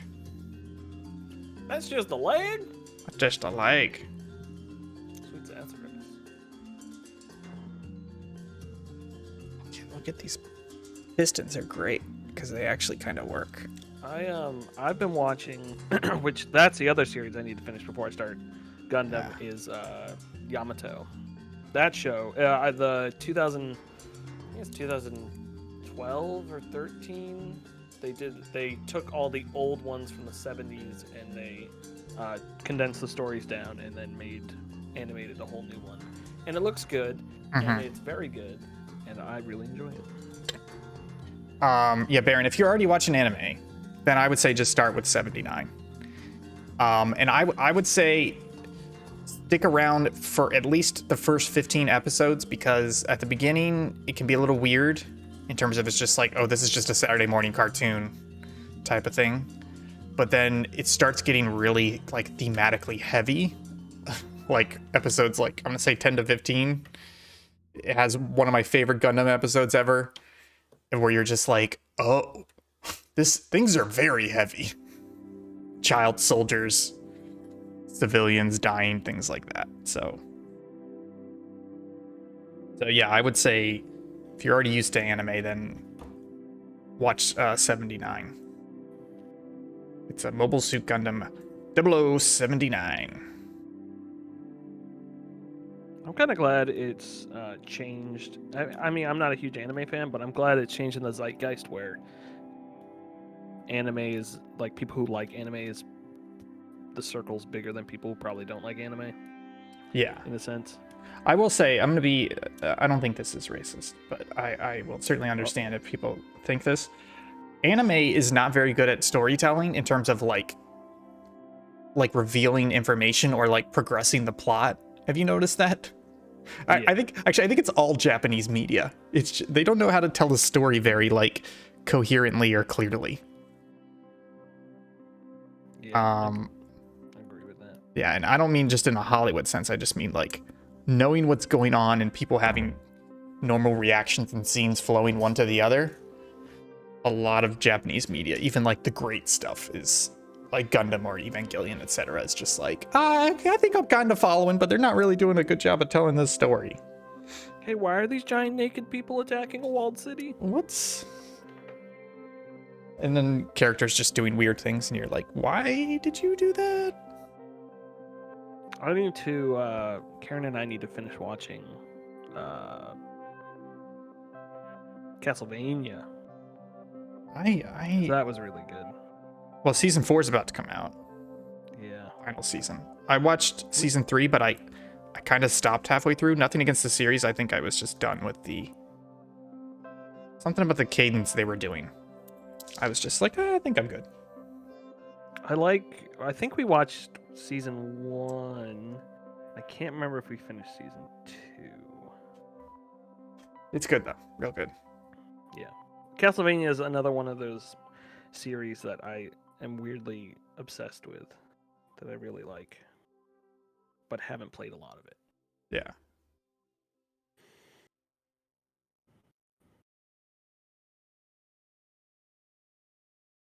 I really want to sit down and try to beat 1, 2, and 3, but I'll get there someday. Symphony of the Night's great though. Played that 2 years ago. Oh, I'm glad to hear that. Both you guys, that I'm not just being racist, that Japanese storytelling is weird. But I think it speaks to the quality of their media that you can still think something's great even though the storytelling is wonky. Yeah.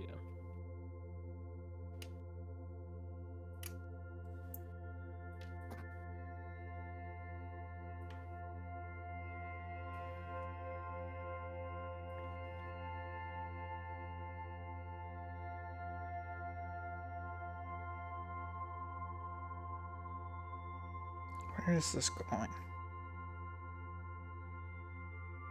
down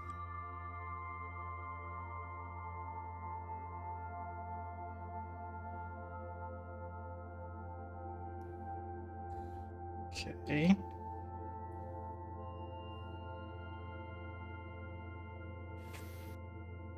Roxanne.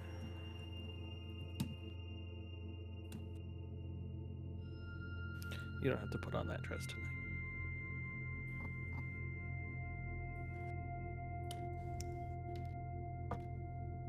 Oh boy. Nope. Got it.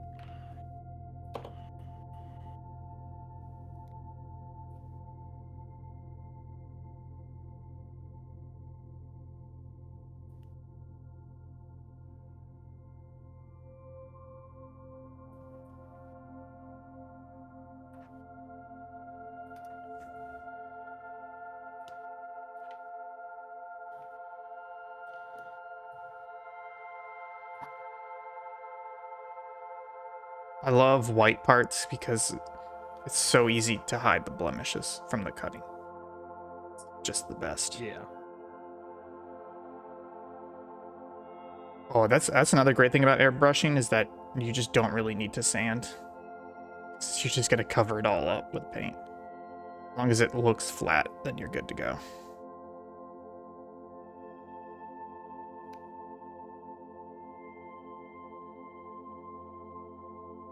Oh, man, I'm an idiot. I was just like lazily cutting a piece off the spindle and completely cut. See, you can see on here. See that? Wait for it. See that little hole there? Yeah. It's not supposed to be there. Oh. Over here. That little hole. Oopsies. Because look at the if you look at the other arm, it is. Oh, gotcha. Well, you could just make the cut to the other arm. Yeah, well. Guess I gotta throw the kid out. Don't forget the Paper bathwater.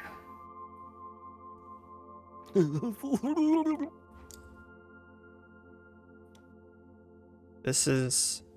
Oh, this is not a McLeod. This is a Jesse Gallagher.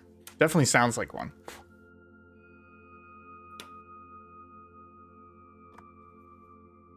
Roxanne! I'm gonna skip it because this track is 17 minutes long.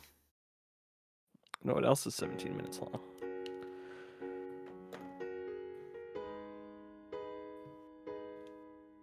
My penis.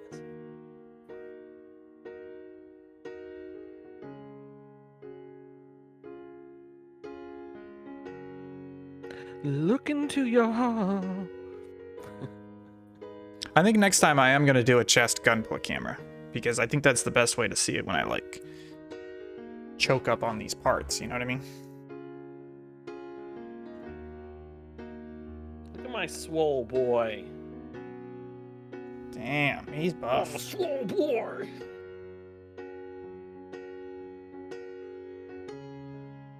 No, Baron, that's the length, not my endurance. It's 17 minutes long. It's like the 12 parsecs. Oh, that's gross. I'm gonna get some Wawa. I'll be right back. Volleyball. Oh, I do want Wawa now, but I meant water. I've never been a big Wawa fan. I don't think it's that great. Well, that's because you're wrong. BioP. Wawa is a bye. Wawa is a gas station chain on the upper northeast US, and they do like sandwiches. So you can go in and order a custom sandwich, but I don't think they're that great.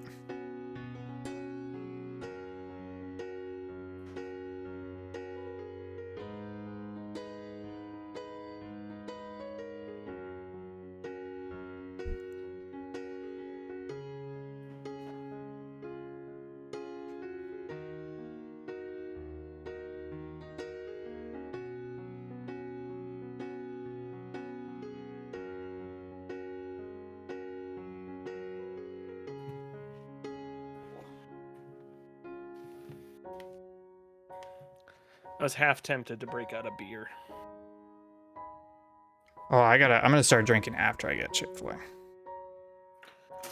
Yeah, that's the one thing about not having to do a 9 p.m. stream is I can drink.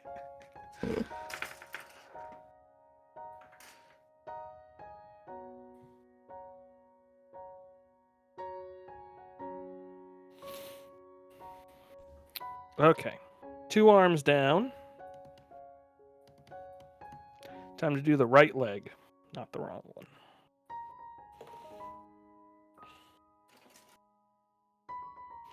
C145.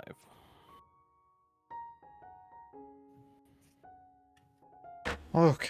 Whew.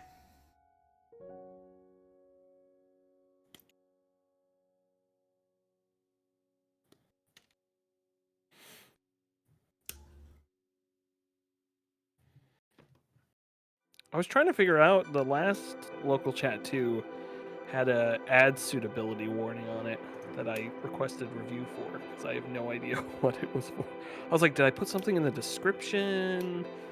Like, Well, you know, a decent amount of profanity. yeah, but not something I don't think would get picked up like that. Yeah, that system's weird sometimes. The Twitch one also, I did an appeal on that music one, and it's more than 14 days, so the thing's just gone now. It's not like Oh yeah, I was like, is their Twitch's policy is just to wait 14 days until the VOD disappears, and now they can't do anything about it.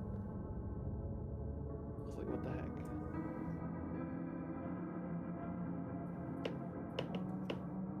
All right, genre change.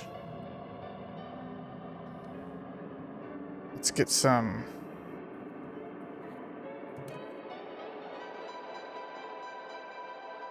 No more synth horror? I was doing ambient, bright music, but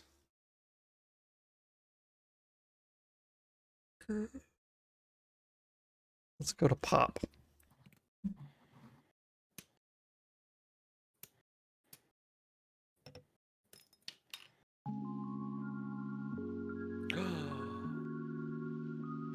Here we go, boys.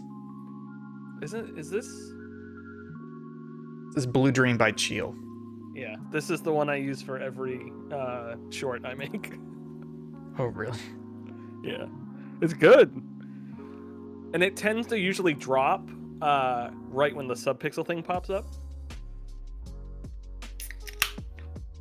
So it works out a lot.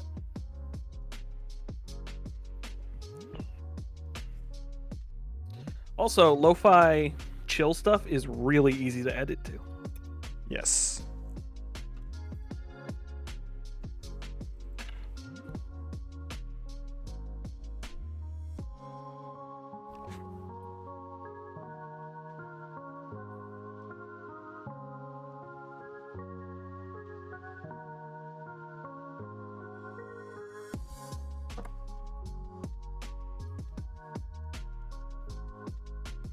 Oh, I wonder if any of my Amazon packages show up. I can't see my phone, so I don't know anything.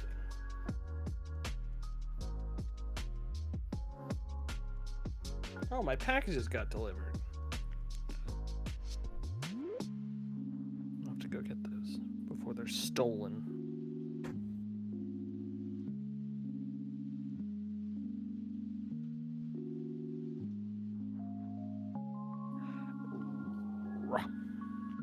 Okay, I need PCs.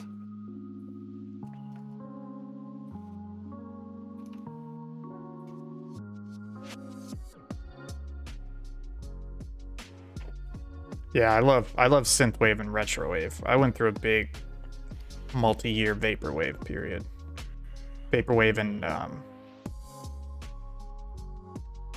I forget what they call it now. Like neo 80s music. Yeah, that stuff's good. I also a little bit into that category is like 80s covers of modern songs. Yeah. Japanese 80s is some good retrowave. Doesn't really count as retrowave, but it's the same aesthetic. Japanese 80s pop music. What are you showing me? Why would you do that, you stupid thing? God, I did not bring any tweezers over here.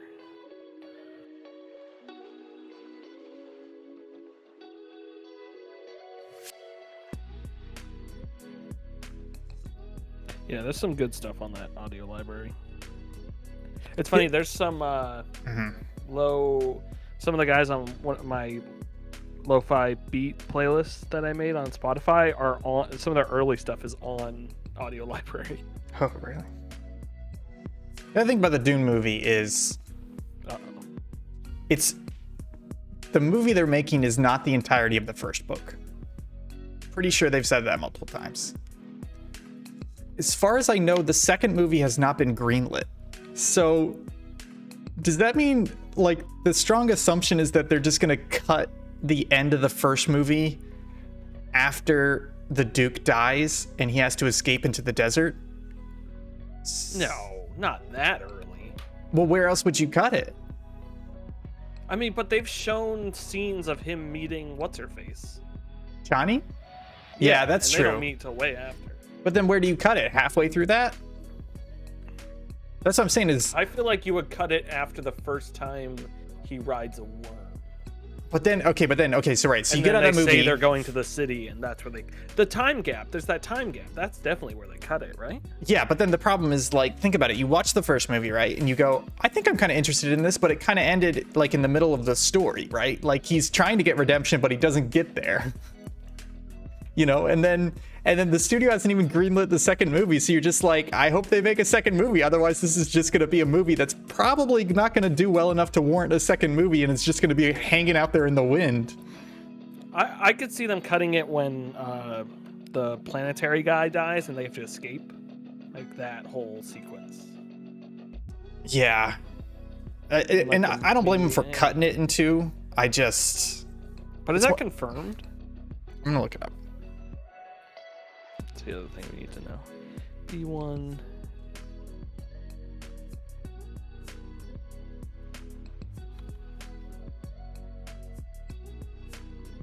Okay.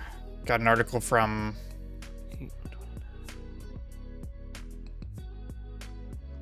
Okay, Wikipedia. Great source. The film is an international... it is the first of a planned two-part adaptation of the 1965 novel. There have been... Villeneuve, March 2018, stated his goal was to adapt the novel into a two-part film series. He secured a two-movie deal in the same vein as the two-part adaptation of Stephen King's It. Oh, okay. So at least the deal is secured. Well, however, all subsequent dealings were to secure the production of the first film, and the new production deals will need to be made to start production for the second film. So the second film is actually not confirmed yet. Yeah. But those are production deals versus he at least has studio deals. Yeah, but I think it's just that the studio can still back out of it with the penalty, but they can still totally do it. Yeah. But it's not like it's just someone's word. There's at least contracts. Yeah. So it's but you understand kind of where I'm. Yeah. I'm No, from, I didn't like- even know that, so I'm glad you brought. But that actually makes me feel better about the movies, knowing they're not cramming everything into one. It does, but I'm more concerned that the second movie has not been confirmed yet. And this is, if you're a fresh audience going into this, you don't really know what's going on. And then the movie's just going to kind of end and you're going to go, I mean, I guess I kind of want to see what happens, but at the same time, I barely know what's happening now. So, you know, just, Yeah, that's true. I think it's another instance of sticking too close to the source material is going to hurt you. Yeah. I think Villeneuve is at least good at that, because think about people going into Blade Runner 2049 not That was seeing fresh. the original. Yes. But that's what I'm saying. It's a good fresh premise. That's true. Versus the beginning of Dune is supposed to overwhelm and confuse you, because that's the way it's written. Yeah. Although there was a voiceover at the beginning of the series that I've been watching, and they do a really good job of they use this phrase where they're like, the galaxy is run by a tripod of power, and it's like the Emperor, the shipping guild, and the houses. And I was like, that's a great way of summing it up. Yeah, the problem with this is a little bit separate from what you just said, but the problem with me, or the thing I wanted out of Dune is I want to learn way more about the world and that stuff than I did anything about Arrakis. Yeah. And I think the story about Paul and the Atreides and Arrakis gets much more interesting in the later books, and it's not until you have... So I'm watching the series, right? And there are these scenes happening. And in the moment, in that scene, I'm just like, okay, this is just a scene. These are some characters happening. But in the back of my head, I'm going, I know the entire 6,000 year story that is pivoted around these scenes that are happening in front of me. And I'm like watching them with awe. So it's one of those things where you don't really appreciate the early books until you get to the later books, because then you realize how much of history was really pivoting around those scenes. Yeah. And so it's definitely one of those things where it's like, who cares about the Bene Gesserit? They're just these weird people. I don't know what they are. But then later on you realize, oh, I understand now. And that's crazy.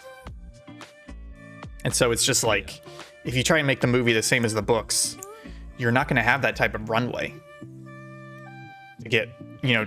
I think Oh, at the beginning you do the Galadriel explaining the rings sort of thing. yes, with the tripod. And Yeah. do like, saying this is the world of Dune, this is what's happening.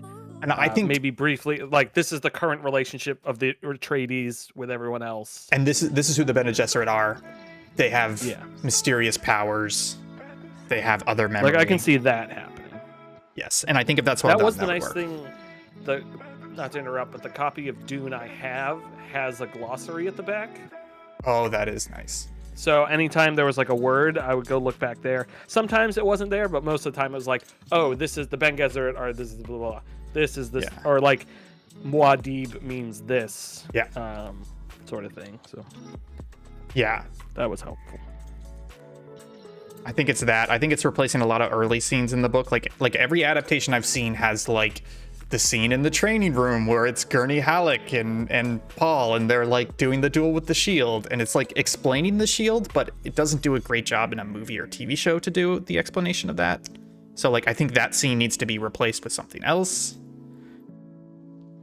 because there's things you have to explain, but in a way different from the book, like the whole las gun shield equals an atomic explosion type of thing. Yeah. So I think you've got to really step out there and make it your own in order for it to work as a movie. And Yeah. my main concern is that I'm watching the trailer and I'm seeing a lot of scenes from the book and I'm going, they didn't work in that original movie. They didn't work in the TV series. So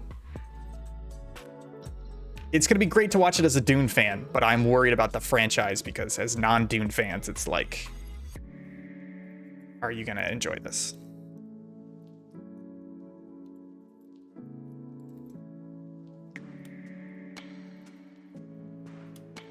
So I don't know. We'll see.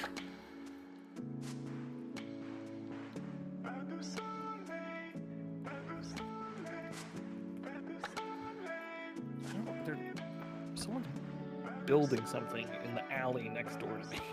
I don't think it's the people moving in, but they're very yelly.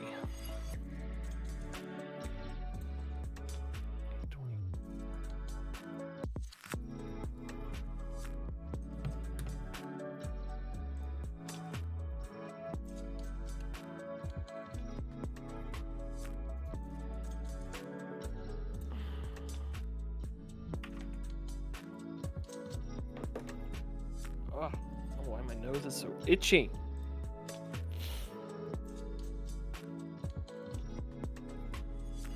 We should start a Dune podcast. No, I'm just kidding. It's just we keep talking about it. I keep bringing it up.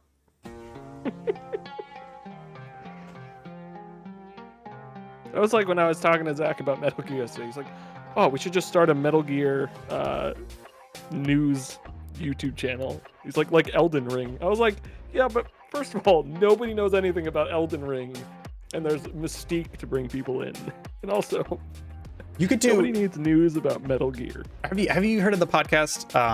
The McElroy brothers will be in Trolls 3 or Trolls 2. It's No. They started it a couple years ago. They were on the live tour and they were behind the scenes after the show and they'd taken edibles and they were just like, guys, we should be in the Trolls 2 movie. We all have kids. It's a kids movie. We can get roles. And so they literally started a podcast. The first episode is them high talking about it, and they're like, okay, what's our plan? How are we gonna get into this movie? And then every time there's a development in the story, they make a new episode. So it's like once a year or once every 6 months. And like they like started out by calling their agent and being like, listen, we're great. We should be in the Trolls movie. Can you make that happen? And he's like, I don't know how. And so it's like all these things. But in the end, they ended up having voice roles in the movie. And they had like an article in, I think Vogue did an article on it because it was just so funny. And they almost got on the Stephen Colbert show for it. But it's just funny because I feel like if you and Zach did a similar podcast where you release an episode, I'm just thinking, like, for example, the show is about Metal Gear Solid 5, not V. And anytime there is a single news item that comes out that makes you think that Kojima could possibly be doing Metal Gear Solid 5, you come out with a brand new episode and just do an hour on that single rumor. It is actually pretty good. And it's just like once every 6 months. Like, for example, Konami, yesterday, they announced that they're not going to be at E3 because they don't have things ready yet, but they are working on several major unannounced projects. You would have had a brand new episode and be like, it's confirmation, folks. Metal Gear 5 with Kojima. They're back together. Please. When that stupid game came out and people acted like it was a Kojima project, you could have come out and been like, this is a Kojima project and it's probably Metal Gear Solid 5. There's a gun in it. It's Metal Gear Solid. I think that would be a great thing. Yeah, I would do that actually. That's pretty good.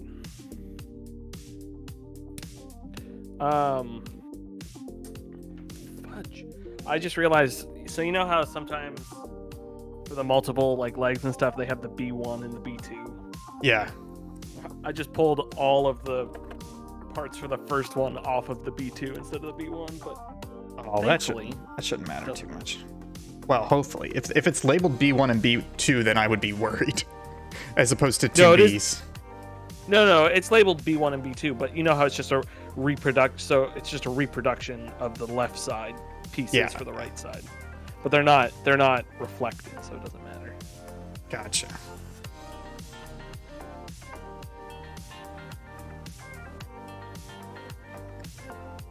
Excuse me.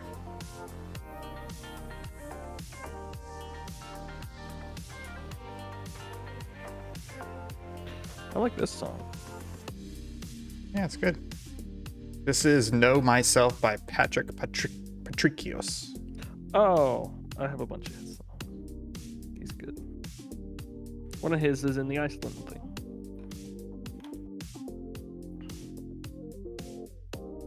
I had to find a lot of music for that like built the right way. Yeah. You know that stupid meme going around where it's like a bar and you're like saying 20% is this and that. Yeah. I saw a really good one where it was like editing a video and it was like 20% editing, 80% finding the right royalty-free music. Dang it. That's 100% true. No! It's dead and gone.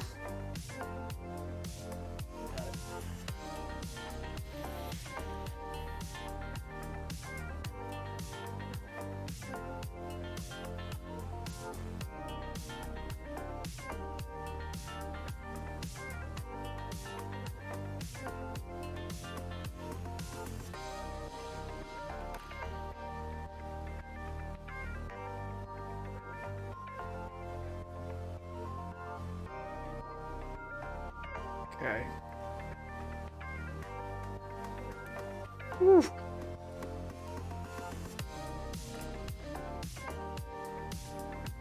A32.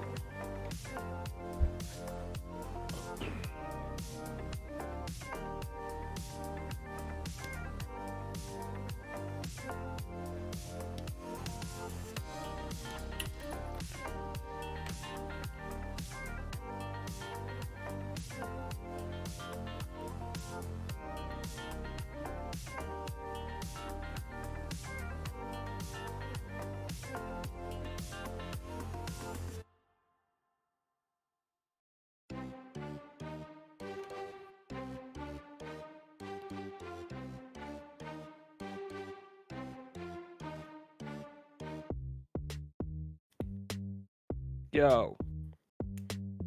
Yo. Yeah, I need to go back and find that dope Zelda rap song we found one time. One that had the inappropriate word in it. Such a good song. And we were like, yo, listen to this. We turned it up and everything. Oh my god. Oh, I don't have the hips built yet, folks. But here's the leg. Oh, that's pretty good.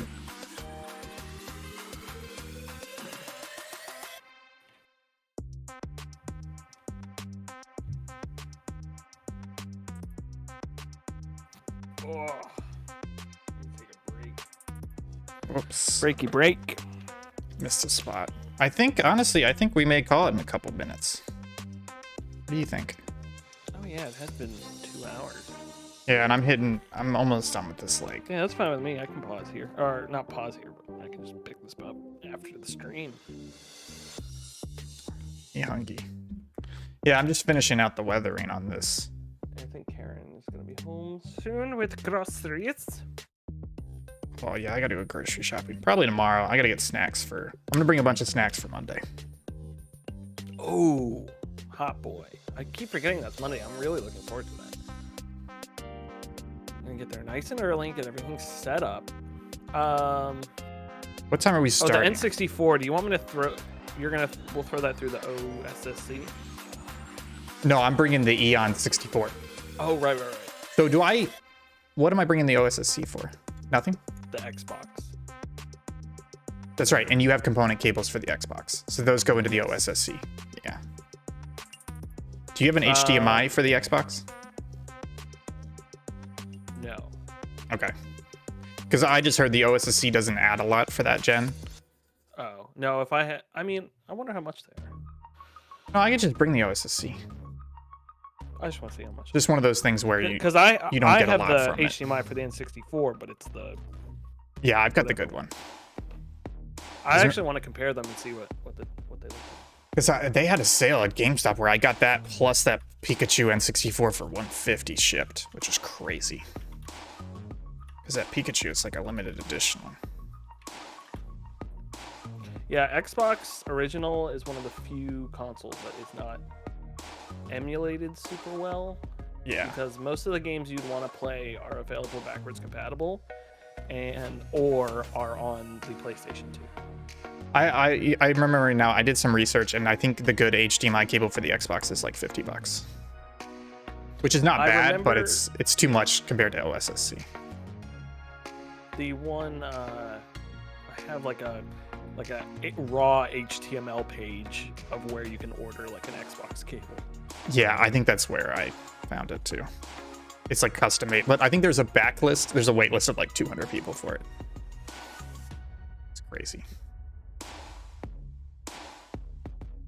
So yeah, the Hyperkin one is $30, which really isn't bad. It's probably not great though. And the level hike. I'm only saying this because if I had one, I would play original Xbox games more often. Yeah, because they're not super backwards compatible on. Oh, that's a good deal, Baron. Yeah, I'm missing an NES. I've slowly been collecting. I was looking for an NES, and I was at my cousin's house, and I was like, I can't really find an NES. And he goes, oh, here's one on eBay, and he sent me a link, and it was like a buy it now NES for like $45 with controllers and everything. My main problem is you have to do like an RGB mod, like solder mod, to get it looking good with the OSSC. Yeah, I have that Sony Trinitron, so that's what I play most of my stuff on. Yeah. If I'm playing a console. So. That looks pretty good. Fully weathered and everything. I say weathered, but panel lined. Oh, this Hyperkin one is... Wow. It's licensed to buy Xbox. Look at the articulation on this. Ready? So that's upright. But then watch this. Whoa. Yeah, it has a lot of articulation. The feet, the toes, the heels. I can tell that. So like, see, this foot is it only bends there. Yeah. It only bends there. But Yeah. I could tell if this was like a higher grade, it would bend on that one as well. Yeah, and then the heel would bend that's separate. cool. Like my heel bends different from the base of the foot as well. So I'm gonna be able to pose the sweep of Jesus out of this guy, which is cool. All right, folks, I think that's going to do it for us today. Thank you guys so much for watching. We are Subpixel. You can find us at subpixelfilms.com. You can find Will at Hunt270 on Twitter. You can find me at I think Gibson on Twitter. And you can find us on Twitter, Facebook, Instagram, Twitch, and TikTok at Subpixel Team. Oh, thanks for the raid with 24 people, just as we're... Oh no. My goodness. Should we keep going? Let's show off. Let's show off. Guys, I'm building the Mark II Gundam. Master grade. Thank you, stranger. Let's show off what we've been building, and then you guys can go raid somebody else. We've been doing some good stuff here. Look at that guy. Thank you, stranger. Some great stuff. Will, what have you been building? People watching our stream. That's never happened before. This is how far I got today. It's a cool guy. He's pretty cool. I like him. He's like a knight in shining armor. Yeah. It's exciting. He's no diaper boy, but yeah. So thanks for the raid, folks. You can find us at subpixelfilms.com. We're actually just wrapping up after streaming for 2.5 hours. But if you enjoy this content, we've got a stream on Monday. We're going to be streaming 6 or 7 hours of Star Wars games because it's May the 3rd. That's right, another stupid corporate manufactured holiday. Show off your big boy. Show off your diaper boy. Oh, diaper boy? Diaper boy's cool. God, he's such a giant diaper. Diaper boy. Look at that. It's full. Anyone want to change it? He's so stupid. Are you gonna buy the master grade? It's only 100 for the master grade. Of course I'm gonna buy the master grade. I love diaper boy. The master grade's got to be enormous, like 10 inches tall or something. Even bigger diaper. He's the chunkiest of boys. Oh, I want to show up something real quick. This is the shield for the Mark II. You ready? Watch this. It transforms. Isn't that neat? That's dope. Yeah. Man, if you hold that the right way, that really looks like a cockpit, like windscreen. Oh yeah. Like the black. Like like a future car. That's neato. I got all these guns too. Yeah, this is a good one. This is what I built on stream. This is the leg with the little piston details. Yeah, this guy over here, he's pretty cool. Oh, that's a neato one. Yeah, seriously, folks, the Mark II version 2 master grade. It's fantastic. It's my first master grade. It's so good. Also, this guy, his gun is also a mace. That guy's bonkers. Which is the stupidest thing. We'll have to do another Gunpla stream soon, so definitely give us a follow, and we'll be live soon. I've got... How many kits do you have in your backlog, Will? You know, I only have one in my backlog right now. I have about 15. I gotta buy some more. But I do have Metal Gear Rex. I think I have like 10 Gunpla.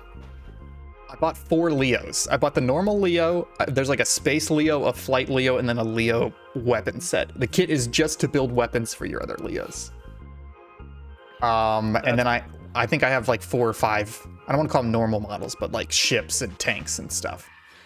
But anyways, folks, thanks you guys so much for joining us. Thanks for the raid. We'll be streaming again on Monday at noon Eastern. We're going to be doing a bunch of Star Wars games, and we're going to definitely have a Gunpla stream soon. Is the Rex limited? That's a good question. I don't think it's limited. It's just hard to get. I like pounced on a pre-order from Gundam Planet. Oh, so it's like periodically restocking. Yeah, and thanks for the raid, guys. We're Subpixel. Subpixelfilms.com brings you to our YouTube channel. Yeah, and Subpixel Team on Twitter. And give us a follow. We'll be streaming more Gunpla soon. Thank you guys so much for watching. We'll see y'all next time.